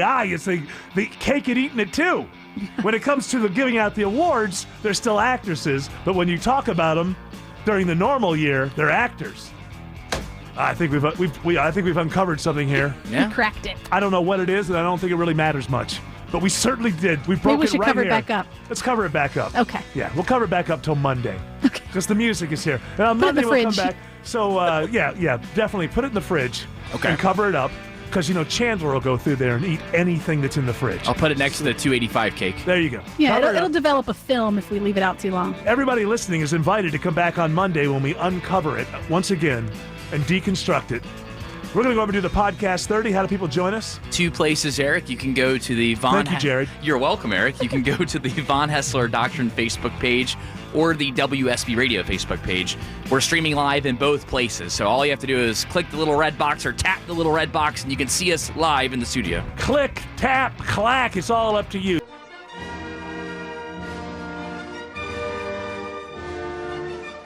Thanks for listening to the Von Haessler Doctrine podcast. Remember, you can hear the show every weekday from 9 to noon right here on 95.5 WSB, Atlanta's News and Talk.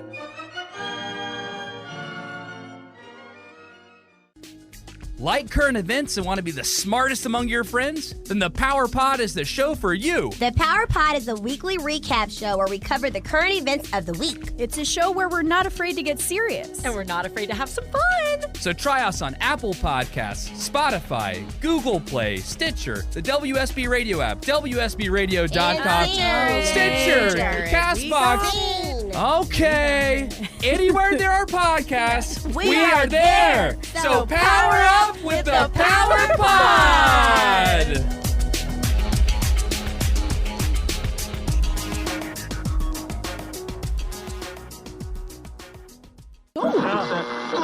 But that's where Laura Palmer ended up. Oh, no, I'm sorry. I didn't spoil I like this. that one. I immediately like it. It's moody. Hey, Bertha. Oh, it's a food truck.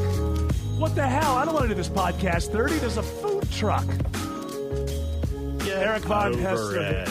I want to pay $60 for a taco. I haven't introduced you yet. And that's an artisan taco, thank you. Organic, homegrown. What's an artisanal and what is artisan? We'll get to that on the next Podcast 30. Ooh, Autumn's pitting up. She's ready to go. I'm Eric. J-Rad is on the tunes. Little Odessa this morning. Then we got Stinky over there. I think I did. You think you're stinky? I think so, yeah. Yeah. Why? Here, you smell. Smell your microphone. Well, hold on. No, it would be your headphones. Smell your... I'll put my armpit to my microphone and you smell it. Wait a minute. You got anything? That smells like Jared's crotch. What? I do. Well. Oh, wait. How do I know that? He loves to rub. There's so many layers here. This is a crevice, after all. Yes, they're all the same. Yeah. If you've seen one crevice, you've seen them all. Lube it up. Close your eyes. I remember when I was a kid. Go to town. I remember some guy who was an old guy to me then, which means he was probably much younger than I am now. But to me then, he was an old guy. And we were talking about girls or something, and I was trying to pretend that I knew everything that the older guys knew. Yeah. And I remember one guy going, standing up, laying down, turn them upside down, they're all the same. What? How did that make you feel as a young man? I just thought, what? What is that? Does that mean something? I don't know. I'm sure that he heard some old man say it.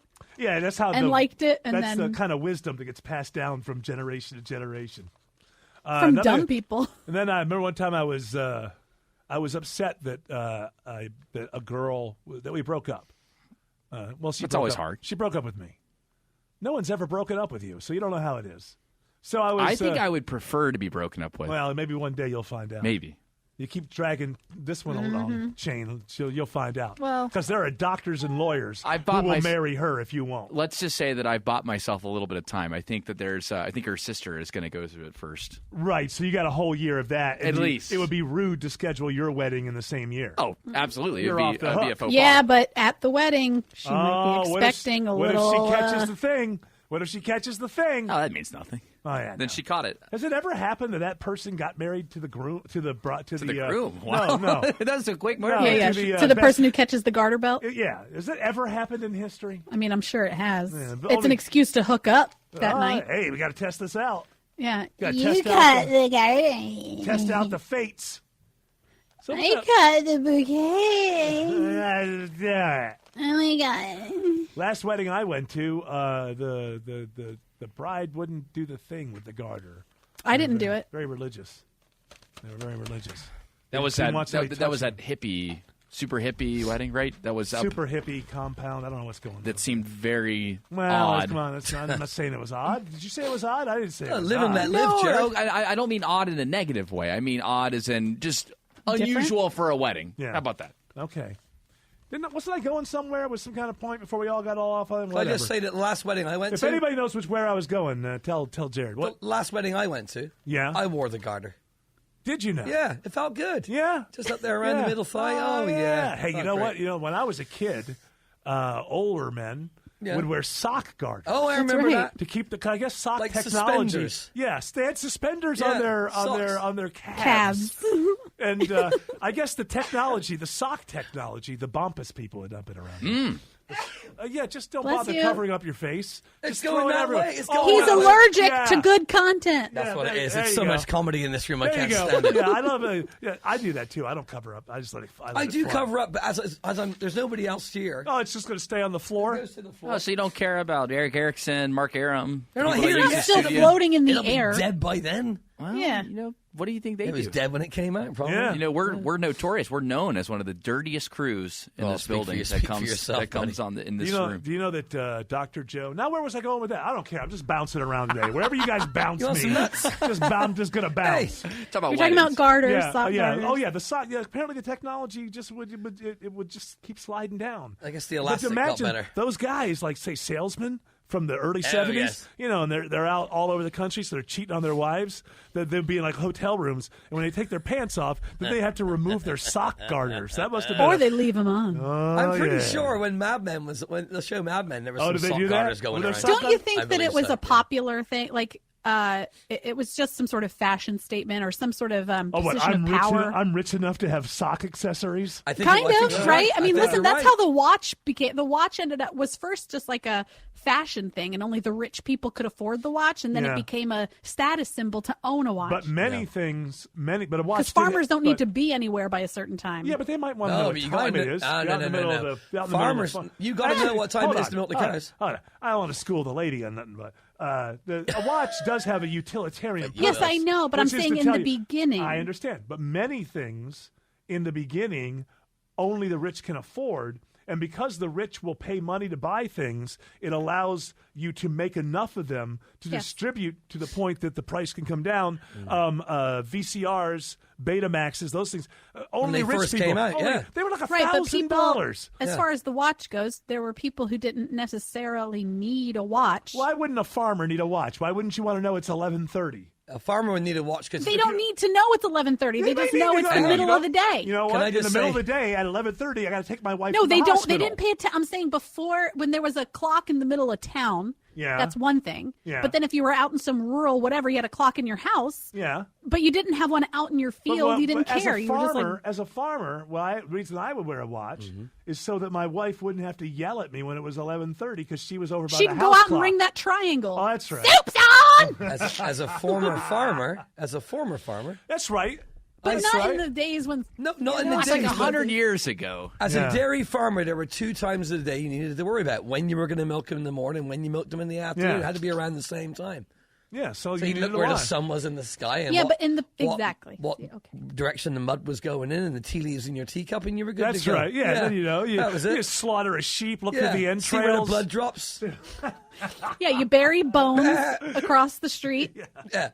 And then you see how your day goes. Oh, there's old Gwen going to get her eggs. It must be 3 o'clock. Let's go get the cows in. A lot of that happened. Yeah. A lot of that did happen. She's right about I that. told Or the you. mailman coming by. Yeah. Excuse me, Eric. Excuse me. I would like for you to acknowledge that I was right.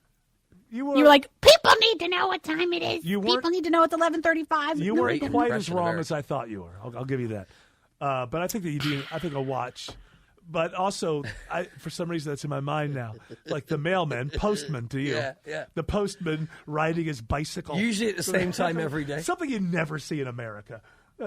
Adults on bicycles on country roads is still a big thing. And I'm not talking about the D-bags that we see on the roads in the middle of Peachtree slowing everybody down.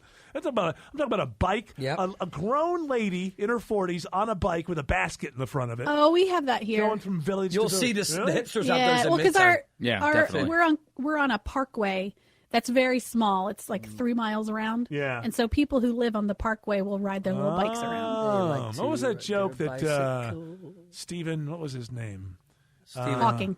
No. Stephen Wright? Yeah, he was a great. Stephen Wright had that joke. How come we park on a driveway and drive on the parkway? That's very true. Is that not Seinfeld? No, that was I'm just kidding. Stephen Wright. Is he still around? Does he still do things? Yes. No, I've not heard much in a while. Yeah, he does voices for Pocoyo. Oh, well, you know this because your kids watch Pocoyo. Mhm. I don't know what Pocoyo is. It's a very interesting, strange show. Cute. And it's an all white background, and they look That's racist. I'm triggered. Thank you. They look claymation-y, but they're not. Yeah. And they don't say a lot. It's like a lot of movement, and it's kind of interesting looking. Yeah, it's not so bad. There's some really horrible TV that we watched, and that one's not so bad. You know what I started to notice with the second child, because there's 12 years between my sons, and the second time around watching the shows that he was watching when he was not 3, 4, 5. Yeah. All the shows, it seemed like they stopped having. It just everybody looked bizarre.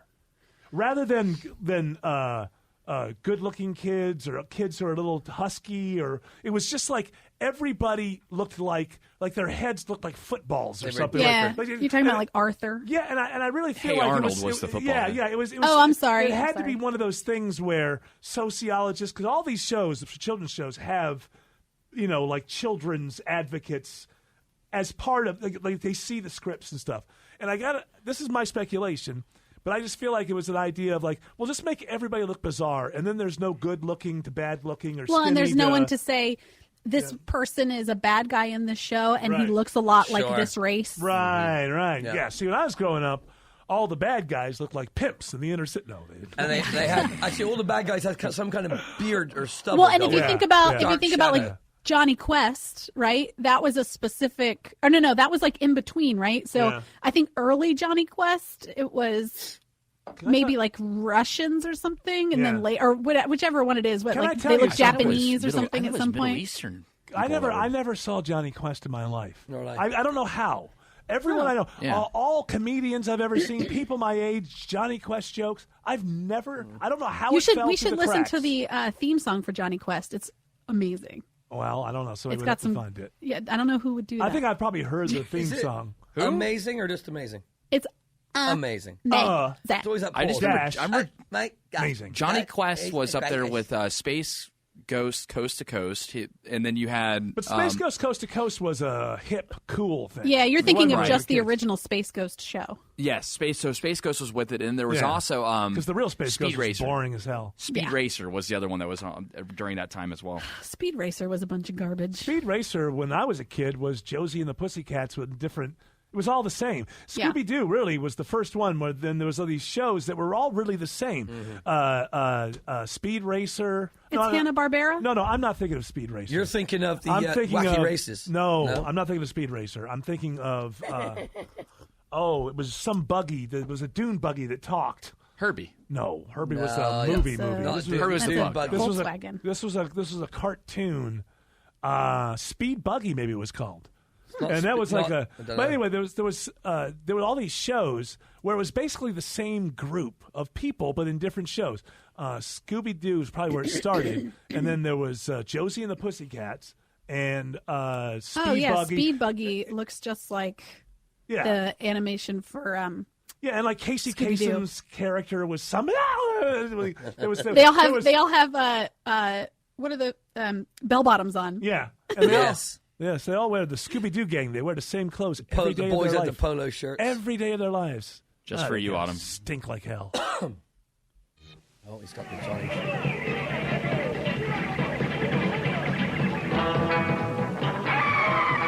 Well, this has all the stuff in it, but Yeah, this is not Amazeballs. yeah, well, it has all the extra cartoon sounds in it, but just on its own, it's I'm let amazing. down. Listen to those horns. I'm let down. Amazing. Jared's. There's a lot of noise. It sounds. All right, that's it. No, I get Okay, on but the- doesn't it sound No. groovy 70s? Here's the problem. That was real MP3. That whole. Yeah, you thought it was milky? That file was kind of rough, wasn't it? Yeah, milky. Yeah, that's not my fault. You can't. No, I'm not saying it's not. Jared I'm agreeing wasn't with you. familiar with it, so he I'm the didn't know what to host. look for. That's I'm not the true. host. I remember I'm the watching Johnny host. Quest as a kid. That's not true. I am the Sorry, host. Jared. I will decide who's to blame. Order! I think this might be it. Order! Let's see. Do you care if I play this, Eric? Order! How about it? How about it? What, are you Parliament. scared Do it of me? again. Are you The frightened of the me? honorable gentleman Yamamoto would like to play his song. Get over it. All right. Well, I don't want to hear it, but go ahead. That's better. That's way Still better. got the sound. Same thing. No, I don't want to hear it. No, it's better. Okay. All right, never mind. You're just making me hate Autumn because I signed Blaine, and then you played it again, and now Autumn and I were so close before you came between us, Jared. That was not my intention. Well, it may not have been. It's the effect. That's what happened. It's the result. So you must die. I'm sorry. I must die. Sorry. Oh, that's the way it goes. Growing up, Do I have if some ever last there words? was a triangle of buddies, Yeah. you had a best. Not like We that. used to roll, but as I get We're you not say. talking about behind the straw barn on the farm. I'm talking about Eiffel you have a Tower. couple of Straw friends. barn. There were barns that held just straw, and there were Yeah. barns that held It's hay. like and then silage is the pickled grass and all that. There's plenty of porn takes place inside of barns Absolutely. for a You reason. can make a little cubby and Oh, stuff. We used to make forts in the bales, My And, first kiss with Rachel Tyler Ooh. at like 8 years old. And then you didn't get laid until you were 21. I know. That's cute. You Thanks, took Rachel. Thanks, Rachel Tyler, for nothing. You took over a decade off.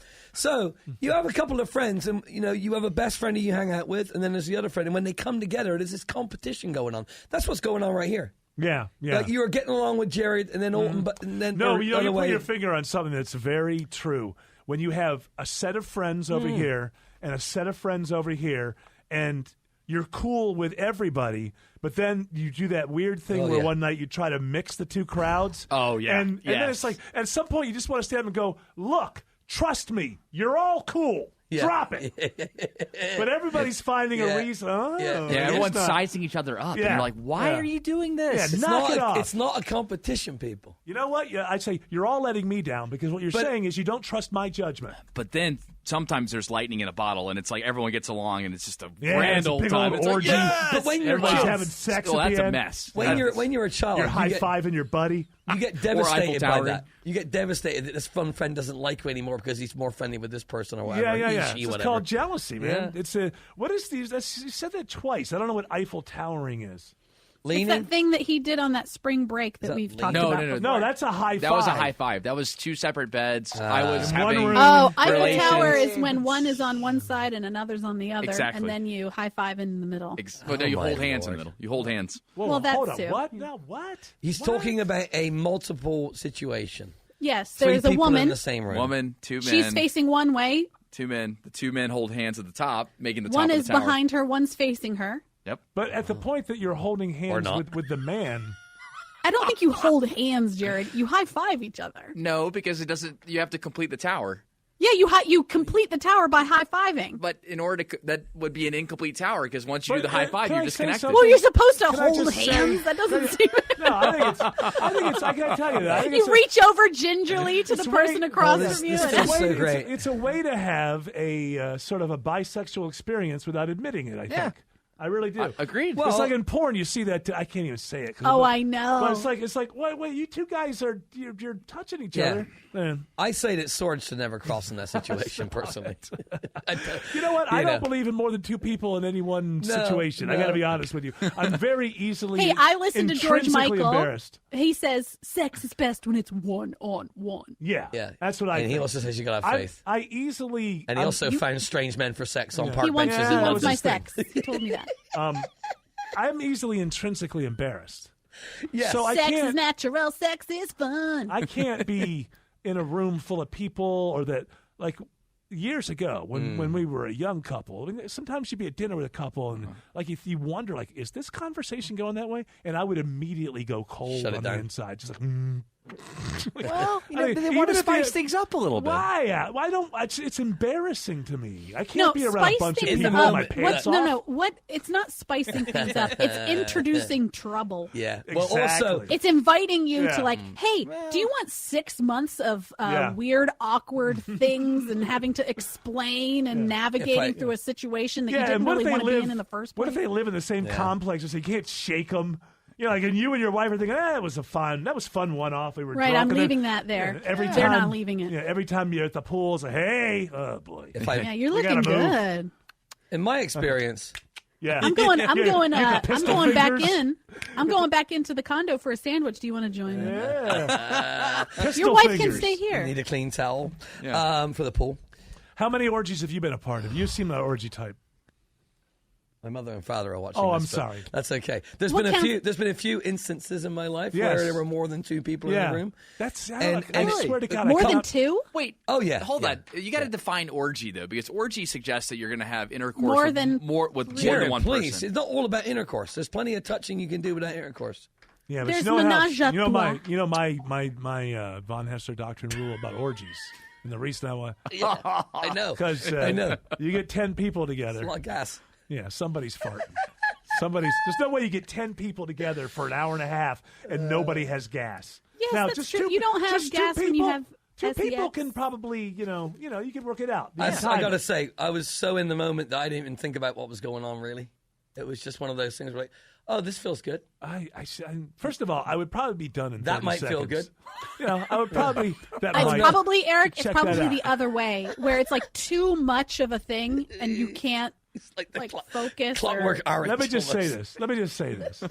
I'm trying to find Like, I know I'm supposed to be enjoying this, but this is all crazy. What you're saying is, Eric, yeah, what you're saying is, I would be freaked out. You'd be the first one to the showers. Yeah. I'll go start the bus. I would be into it. If we're in a winter time, I'll get the car started. If this was that renowned sex club on the south side of town, you'd be the first one out to the breakfast buffet at 3 o'clock in the morning. Yeah, because they lay My thing always is I'm interested in the danger, and not necessarily that it's so dangerous, but I'm like, on the wild side. Ooh, what is this? But then once it gets real, I'm like, I gotta get out of here. I because get real people, scared. it turns out, are freaky.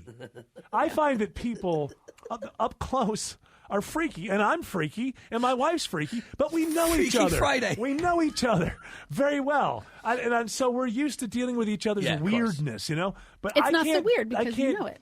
I can't deal with people's weirdness, and then I would be like, it just Someone wouldn't would happen. make a weird noise that you didn't believe. Yeah. You'd be like, whoa. Actually, okay. that's so funny you said Okay. that. But meanwhile, did that though, happen? see, that's the great thing about having a whole group is that somebody else might be like, their little ears might perk up and decide to go over to that side of the room. What do you say? You like to tag out, bro? Yeah. Jared, what was going on in West Georgia? Yeah, I've You never were been a part of an orgy. high-fiving and The Eiffel high-fiving is a towering. party school. I never heard of an Eiffel Tower. I never had an Eiffel I Tower. never I'm just heard saying of what one. it is. How do you know? The Is that high-fiving thing important? happened I know in what it Panama is. City. The high-fiving never incident done happened in Panama City. And Spring both people- Break? Yeah, Spring Break. Yeah, because the movies and the MTV tells us to go have a crazy we time. were- and like, man, we just had sheep, we went and did it. We just had a wild Spring Break. That was like my first. I'm 17, I'm 18 years old, and the media tells me it's time for me to go have a wild spring break. So, what we did for 2 months? We planned our wild spring break, and then went down there and had wild. Were we rich? I never went on spring break in my life. I swear, on that spring break, I had a $60 budget, and I had the time of my life. And the spring break before that. Did you know the guy you were high-fiving? Yeah. Did you guys know the girls you were with? Yeah. What were they, like in the homeroom with you? No, they were. We had been dating them. I don't think we were girlfriend, boyfriend at the Did time. they high five each other, or did they never look at each other again for as long as they lived? I could tell at first they were totally about it, and then in that moment, much like Autumn said, they were kind of like, okay, all right, I guess we're doing it. I don't even. My lady participated much better than the other. I could never. Lady did. I could never. Do you know how intrinsically embarrassed I get? I could never even begin to suggest to somebody to do that. Like I would feel like I would get like 4 words out and go. So I was thinking that I would just feel I would start to speak. Yeah. And then realize, oh my God, there is a chance that I'm going to come off as the biggest creep who ever lived. So no, I'm gonna bail on. Yeah, this. I was invited into a situation a couple of times by somebody I knew. Yeah. And what do they have, like a Saturday night orgy every week? She had met this couple and she wanted to check it out. And did you give it the firm no, or were you like, No, I threw myself into it. It was fine. Oh, that's where it happened. Yeah. When you're in a relationship that you don't And there was no deeply care about. Yes, there was no. It was not like It's this fine. was going Why to be a not? girlfriend or anything. It was just somebody who wanted to hang out and have some fun. And Right. So we hung out and had some fun. No such thing. In my circumstance, the high fivings it's not like we changed partners. We stayed with the same partner the whole time. But still, it's a The high fiving thing is kind of. I would never do that. It's about Aren't Jared. you saying you're conquering something? You're 2 men who are conquering these two women. And listen, and what is sex about ultimately? It's a connection with another person. That doesn't mean that it doesn't have to be fun. It doesn't mean like you have to always be serious and having like, super direct eye contact and all that stuff. You can still have fun with it, but the high-fiving the other person really is like, I'm just using this body in front of you. We're having this experience, and they are facilitating. I think it was more because this was a high school spring break, so I think this was more or less like, all right, look, we're away from our parents. Look what we can do. Right. F you, parents. We are. So really, you were thinking about your parents while this was happening. Oh, that's weird. We are. We finally had the freedom to do what we wanted. We are lecturing someone who was 18, who's 30. I know. So what you're saying, Oldham, is that Jared, in essence, was high-fiving his dad. Exactly. In his She's mind. like, Dad, do you love me now, Dad? You always said I wasn't a man. Yeah. Look at me now. Look at me now. Our ancestors would be proud, Papa. Yamamoto. The Yamamotos, they still got it. I would be there to high-five you, son. You are doing a good job. The year before that, Papa. I am so proud. I am so proud. I don't even think I told my Use dad. her body as a machine.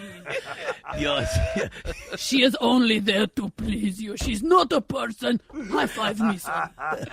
She was a wonderful person, and she's married, and she has kids, and I'm happy for her. Oh, really? I'm sure her husband loves this story. I don't think her husband's probably heard this story. He's unless probably he's one a of our fan of the biggest show. Please tell me she's a teacher or something now.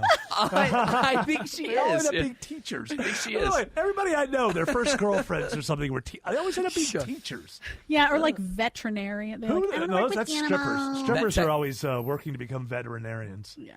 They want to go to vet school. I care about animals. Yeah. Yeah. I'm not. I care about animals more than I care about people. That's why I'm a stripper. I can't stand people. Misanthropes. So you never had like the $16 spring break? I dropped out of school in the 9th grade. There was no reason for spring break. You still we had fun. We went to concerts and road trips and things like that. The equivalent for me was going to heavy metal festivals, camping out, getting drunk for 3 days with your buddies. So you guys did that but stuff. What I never liked about spring break is I've been stuck inside of spring break before. Like when I was trapped. I think I was in Florida doing comedy once, and it was there. But yeah, you feel trapped. Yeah. But it's because people are young. There's no reason to put them on the hook for this. But you look at it and you see people who think they're being wildly original, but they're only doing what the template and the media and the movies and everything tells them. So from the time you're 15, you can't wait until that experience, and you make sure, and that experience was fed to you at the time by, not anymore probably, but MTV and spring break movies and all that. Well, and like so driving, you end up actually thinking that you're doing something wildly original, but you're just doing what everybody's done like since the beginning of time. Driving down the Panama City Strip and watching women take their tops off. Yeah. That's exactly what's in the movie. And when we got down there for my first spring break that I had $16, and this instance did not happen that year. We slept in our car in a hotel parking lot that had an overhang, thank goodness. Right. But that was happening, and we were just blown away. Right. You're right. You're like, this is exactly like the movies. It was a hell of a year. You went from a $16 budget and not getting laid to $60 budget and the high five. Yeah. Wow, that was a good year for you. We decided that we wanted to actually rent a hotel that year. A high five in the backseat of a car is not cool. Yeah. Why did it matter? Why did it matter if there was an overhang or not? Because it got hot so early in the day. If you're sleeping in the car, and there was you stick the air on. Gosh, no, you couldn't do that because then you could suffocate. So how? What? Huh? How can you can't leave? You can't leave the car on like that. And plus, number one, a cop would come around and would see you in the car. You won't suffocate unless you're inside of an enclosed. No. As long as you can leave the car. Hold on. You can. You can leave the car running if you're outdoors. You can't leave it running if you're inside of a garage. So if you're in a garage like that, number one, you can't leave it running like that. And then there were people that were crazy enough. There was a huge Walmart in Panama City where other people were doing the same thing. They would drive down, sleep in their cars for spring break weekend. They would say for a weekend. I gotta tell you, man, I can't sleep in my car. There was no age I've done where it. I could go party festivals. No, I mean where you're what? Like the plan is to go back to the car. Yeah, I'd never. Yeah, no, it's like you're gonna go out to the beach and party all day and then go back to the car. And what we would do is we would get a girl to invite you back to her hotel room. Exactly, and that happened the first year, which was great. Nothing physical happened. I'll be honest. Nothing. Oh, nothing happened. Got high. Nothing that year. It was nothing physical except I puked in the bed. I mean, yeah, that's physical. No, it was just nice to be able to actually take a shower that wasn't on the beach, not having to wash your hands and face in places that you didn't want to. You were down there for a week. We stayed down there. We stayed down there for 4 days. I think the year that we stayed in the Isn't car. it funny? 5, I mean, 6 days to be that age and to be so desperate to just let loose and to be on your own and to feel like an adult. Well, you've watched other adults all your life in movies and on TV. Yeah. And then you get just this feeling like, oh my God, now I'm going to bust loose. Yeah, I'm not saying that I'm above way. that. I did that. Yeah, it's funny to think back at that time of that, like, just desperation to do something like that. The problem for this 30-year-old is because now we're like, we would never do something like get a freaking hotel room. Yeah, he has a $30 a night. He has a some hangover here a little bit because what's still a part of his life, and I remember being 19, 20 years old, and going on road trips to a concert or something, and it seemed to me like there were 10 people in the hotel room. Nobody cared. Always. You still have a little bit of that element with you when you do the festival stuff. The festival stuff is a tent. That's different. No. You've told me stories about sharing hotel. I won't go into it, but you've shown in the last couple of years. So that would never happen in my life now. That I was going to sleep in a hotel room and there's like 7 other people there. That's a part of my life that is not everybody. Definitely behind. Not me. all of my friends are. Many of my friends are You're successful. the most successful friend you know. No, many of my friends. That is How not many true. friends I have do you have plenty who are of friends richer that make way more money than I do. I really? can assure you Were that. they financial people? Yeah. Why didn't you go into that? Well, because I love what I'm doing now. Dying dinosaur of an industry. I love radio. Jared, thanks for your service. I've always wanted to be radio. Ever since I was in 6th grade, I've wanted to be on the radio. That's I've told you this story. It's true. I used to think because my stepdad was on call at the time. He was a brain surgeon, and he would always be on call, and I would get upset about it. And my mom would have to explain that he had to go to work. And then she also explains he's not your real dad. Well, calm down. My dad and I were tight. I know. My real dad and I were tight. Wow. But so your stepdad would go to work and you'd cry. And I was. He would leave him behind. No, I wouldn't cry. I just would have to. He would cry like a baby. I would. My mom would explain what was going on, and I remember listening to the radio, and I'm like, hey, that guy sounds like he's having fun. It's not like he's doing any work. Whoa. That's what I want to do when I'm older. You couldn't make friends as a child, and your friends were the voices coming out of the radio. No. Hey, no, don't deny it. This is a good story. No, I just got carted around all over the place in the car, So and I you were thought, always right. and I was like, hey, you know what? My mom works all the time. My dad works all the time. He had a new stepdad like every 7 weeks. Oh, yeah. It was, there was a time. How many stepdads for real? There was a time. There was a time. I guess technically. Oh, I noticed the guy who puts the music on. Sorry, guys. We don't have a lot of time left. I'd love to tell you how many stepdads my I family, had. My story's insane, if people want to hear it. Your story's insane. Your story's insane. It is. I would like to hear that story front to back. I'm surprised at how much our stories are alike, really, in a way. And I came out so intelligent and deep. I know where this is going. High five, huh? Yeah, Eiffel Tower, that radio console. I wouldn't do that. All right, that music says the week has come to an end. Our broadcasting week has come to an end. I would say I enjoyed a good 65% of it, and that's a good percentage. Yeah. We'll come back next week, try to make that 66%. Have a good weekend, and do me a favor, don't die before Monday. We need this audience to keep getting bigger and bigger. So, don't take any risk, and we'll see you on Monday.